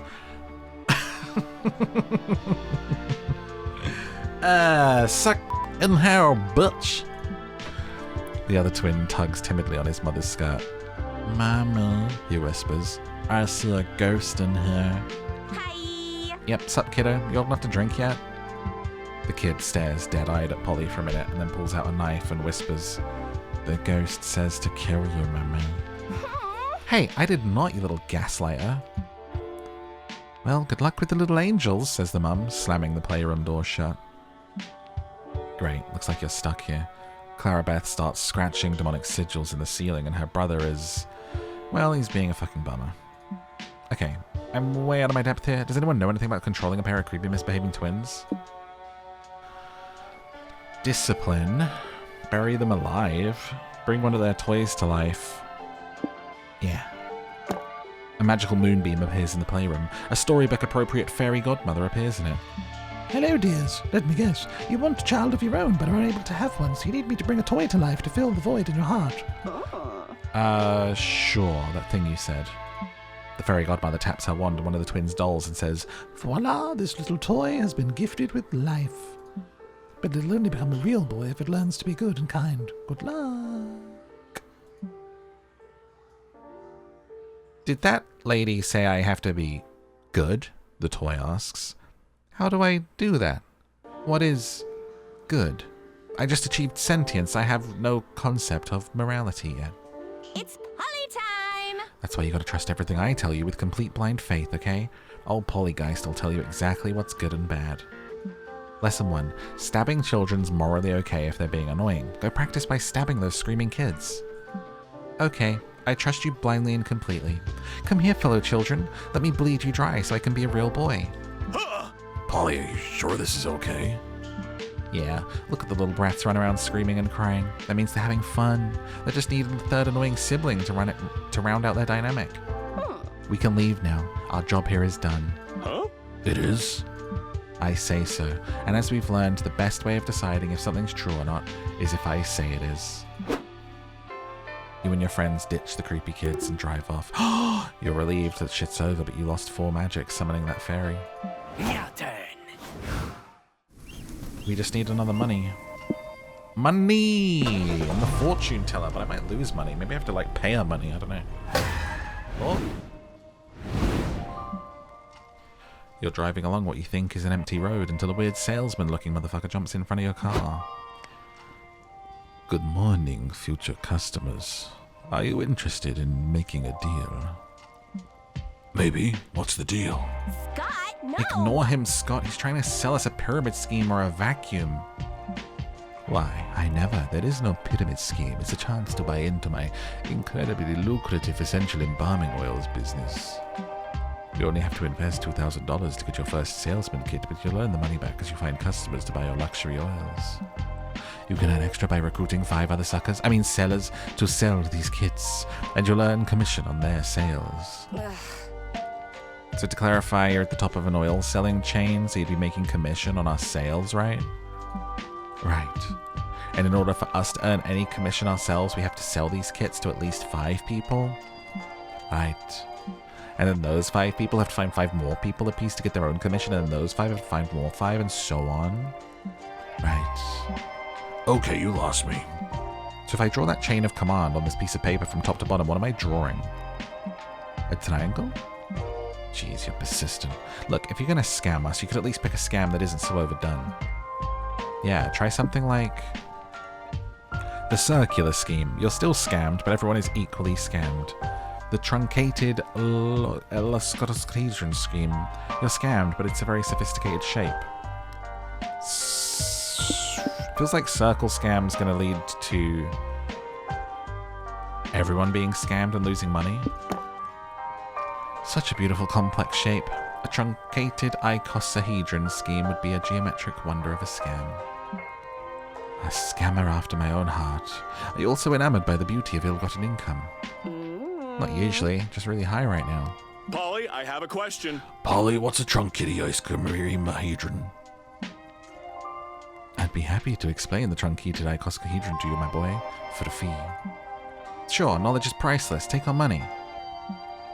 No.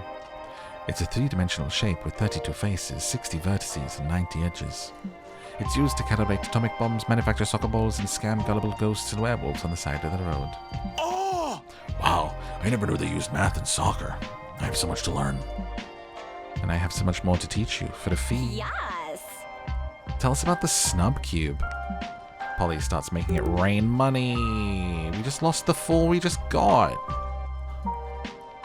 A car pulls up behind you and honks. Would you move? You're blocking the road. Can it, asshole? It's geometry time. You gain 4 mind. Is fortune telling real, or is it bogus? Only one way to find out. Shiny ball? The psychic who runs this caravan has a sign posted outside with the different services she offers. There are so many different ways to glimpse the future.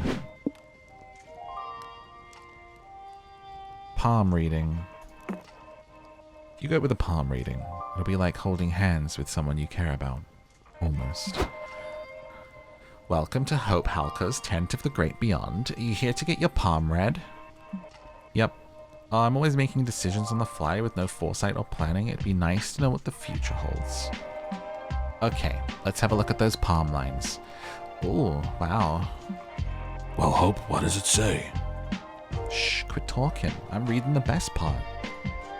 The best part? Of what? My hand wrinkles? Oh shit, I never saw that twist coming.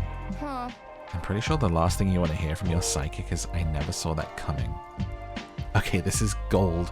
Morph, I promise if you stick with me as your agent, there's a lot more money in your future. Before you know it, Hope has published a hardcover photo of your palm through a major psychic publishing house. It's a national bestseller.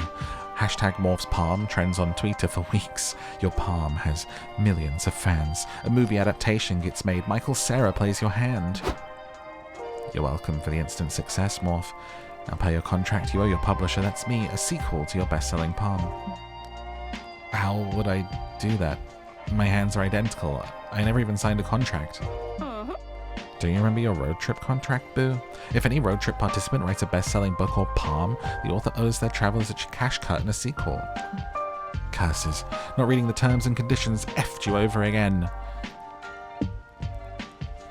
Look into infinite timelines in search of a version of yourself who has an interesting palm to publish. The sequel of a person's life is their offspring. Phase 1, get a baby. Phase 2, use their baby palm for a sequel. Phase 3, profit. Ka-ching. I guess I better go in some alternate timelines. A glimpse into the multiverse? You'll need a real witch's help. Uh-oh. Magic is at 1. You and Hope combine your magic and enter a multiverse of shenanigans. You first visit an alternate dimension where all positions of power are decided via televised cooking contests. Damn, Chef Morph's palm isn't anything special and it smells like onions. Let's try somewhere else. Next, you check out an apocalyptic version of your world where Morph is the last survivor of a cataclysmic event. Holy shit, people, says Apocalypse Morph. I'm so happy you're here. I've been maddeningly lonely. Yep, hi, let me get a look at your hand. Dang. Even as an apocalypse survivor, your palm's uninteresting. Let's keep searching. Why, please don't leave me. The Zagorod uprising killed everyone I know. I'm so alone. You're out of there. After several more hours of dimension hopping, you end up in a timeline where everyone is centaurs. This is great. Centaur Morph's hoofprint will make the perfect sequel. Centrification is the erotica subgenre right now, and his hoof proves that he... Good for Centaur Morph, you guess, and good for you, because you make 4 money. You ever seen a cat drive? Money down. Cheap motel. I mean, that's going to cost money. We need to keep our mind. We've got one mind. This is like, literally, we are at the edge of game over or victory. Let's play it safe. A motel feels like the kind of place you're going to lose your mind, right? Maybe I'll win money at the carnival. I don't know.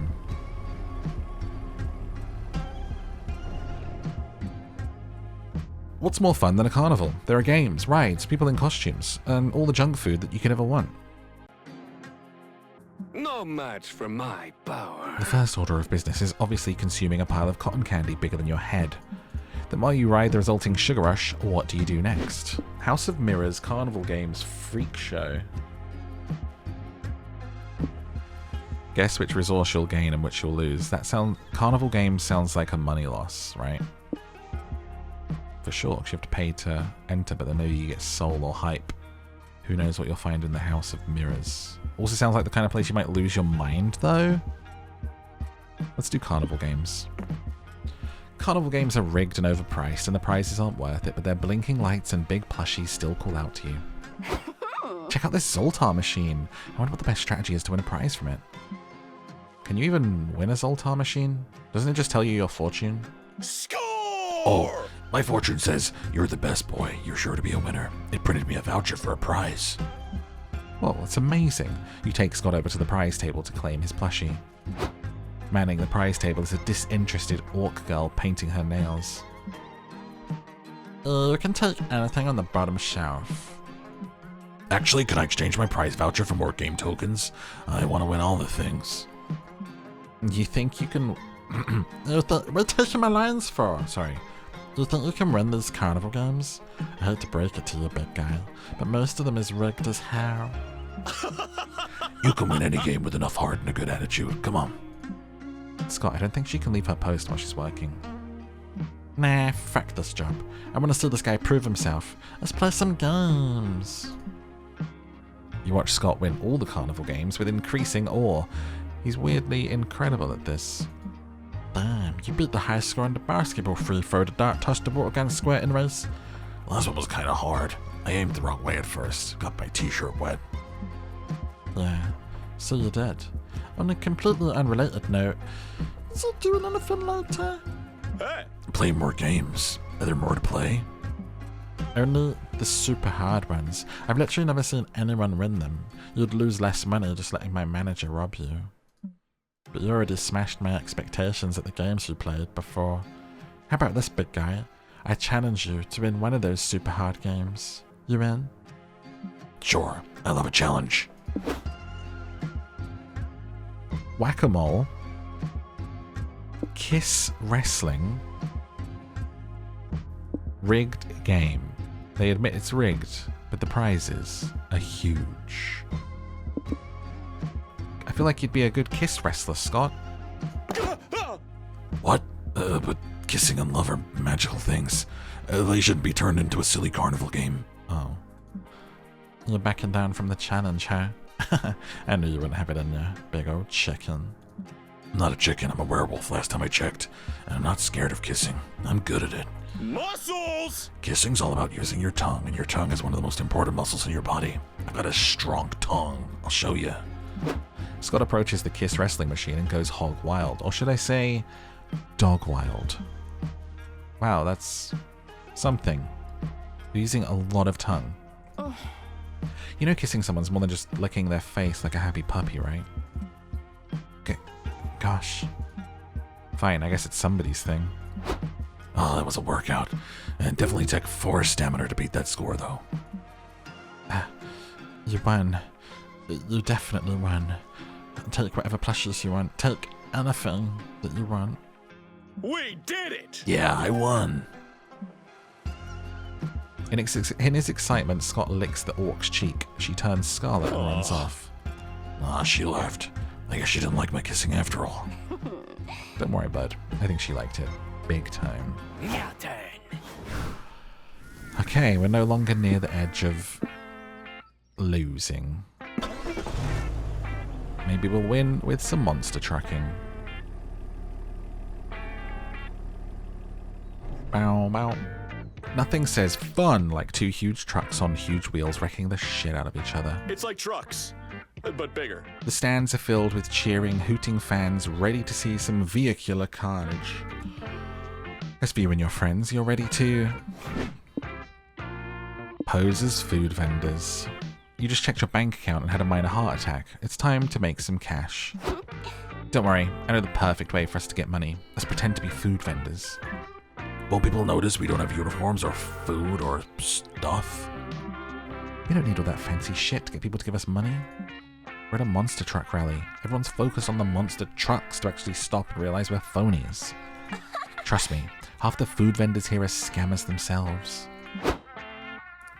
Food. Get your food here. Great, I'm starving, but did you put food in air quotes? Who knows? You're too focused on monster trucks to even notice that I'm a phony. Yeah, good point. One food, please. Excellent. I just put it in your mouth. No refunds. Tastes weird. What am I eating, bros? Can't look now. Too busy staring at trucks. Holy shit, this'll be easy. The only thing left to decide is what food product you're gonna sell. Food for thought. Scott snacks. Milk your car and get some sweet car juice.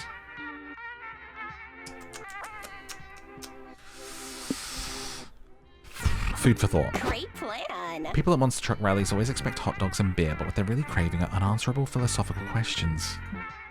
Scott, is that you? Why are you and your nerd friends talking about philosophy when you could be talking about sick-ass monster trucks? Hey! We're selling food for thought, bros. Any of you have hungry brains?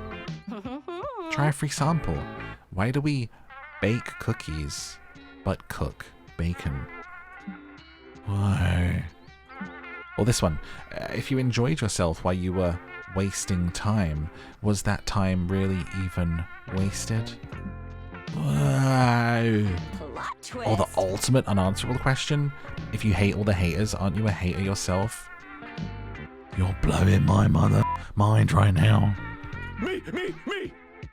I want to try.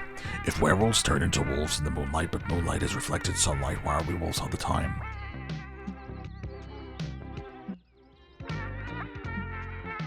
Damn, that's a good one. You lose 4 mind. I've been so busy thinking I forgot about being hungry. This food for thought thing is the shit.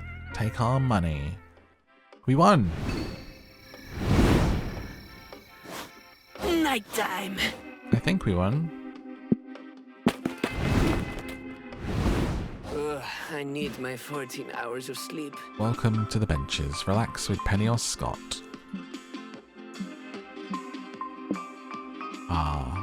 Polly, I mean. Why did I call her Penny? Bro, my brain... I have no brain today, sorry. I've been recording so much.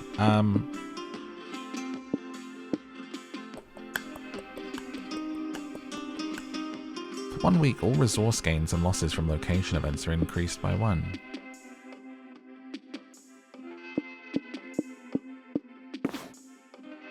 Look at him looking up.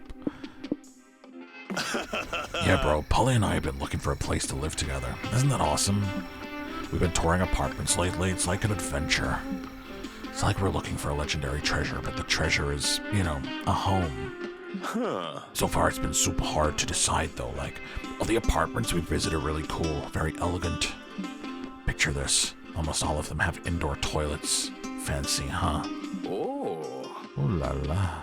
Awesome, bro! At one place, the owner told us if we wanted to rent from him, we had to join his reggae band, an apartment, and a new hobby. Sign me up. One had a strict rule that we could not consume ketchup while renting. Strange rules are bad, but healthy habits are good. Polly said these were very bad signs, though. She's the brains of this operation. Good idea. One was just a basement that Polly said was probably criminal in some way. There was one with no bathrooms where the owner offered to sell us what she called a shit bucket. No, bro. That one was definitely bad. Ay, ay, ay, ay. Anyway, I like to see all this apartment searching as a fun journey. You know what they say about destinations and journeys? Huh. You know, right? I don't. I think it was something about journeys being fun. This journey of yours does sound fun. I'm sure you'll find the right place eventually. Thanks, bro. I'd love to have you visit once we have the place. You spend the rest of the night imagining how perfect Scott's new home will be. It's a fun and cute activity.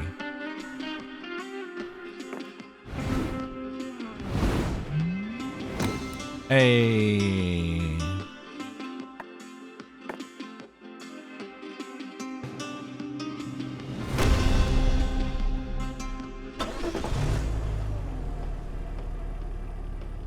We got an ending.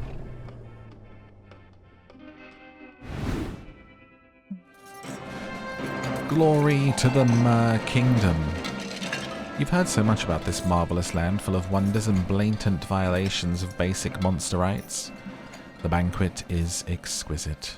There's tons of seafood served. It's a clever and delicious way of repurposing traitors to the crown. They may have failed in their attempted coups, but they surely achieve a revolution in your mouth. You attend royal balls, public executions, seahorse races. Yes, you understand the many perils of romanticizing the extremely wealthy and their wasteful lifestyle. But you had a long road trip, so you chose to be a class traitor, if only for a few days. A toast to all things fancy.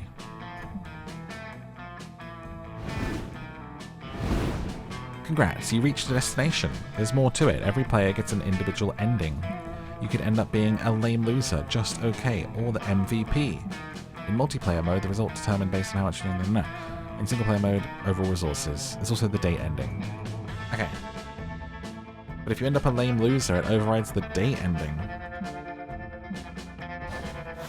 What do I get? The Mer Kingdom? Sure, but what about spending some quality time with Valerie? More specifically, you two sitting in the car watching a B-movie on her phone. Oh, did you see that blood splatter? It looks so cheap. I love it. They could use ketchup and it'd look more realistic. Right? You keep watching. Eventually the movie ends. What a banger. Did you like it? It was weird, but the good kind of weird. You're the good kind of weird. Wanna watch another one? Nah, let's just chill. Chill you do. I love nights like this. Everything's so quiet. Feels like we're in some liminal space outside of time. It almost feels like tomorrow will never come.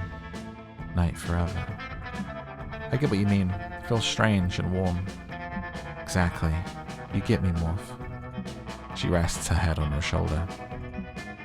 I'm happy you got stranded with me in the middle of this endless night. We're together in this, Valerie. Yeah. You stroke her hair gently. Soon she starts to purr softly. It's a soothing sound. You look up at the stars. What a beautiful night.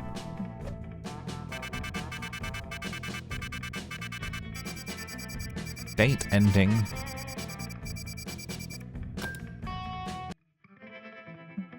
And just like that, the road trip came to an end. Full to the brim with danger, fun, and utter nonsense.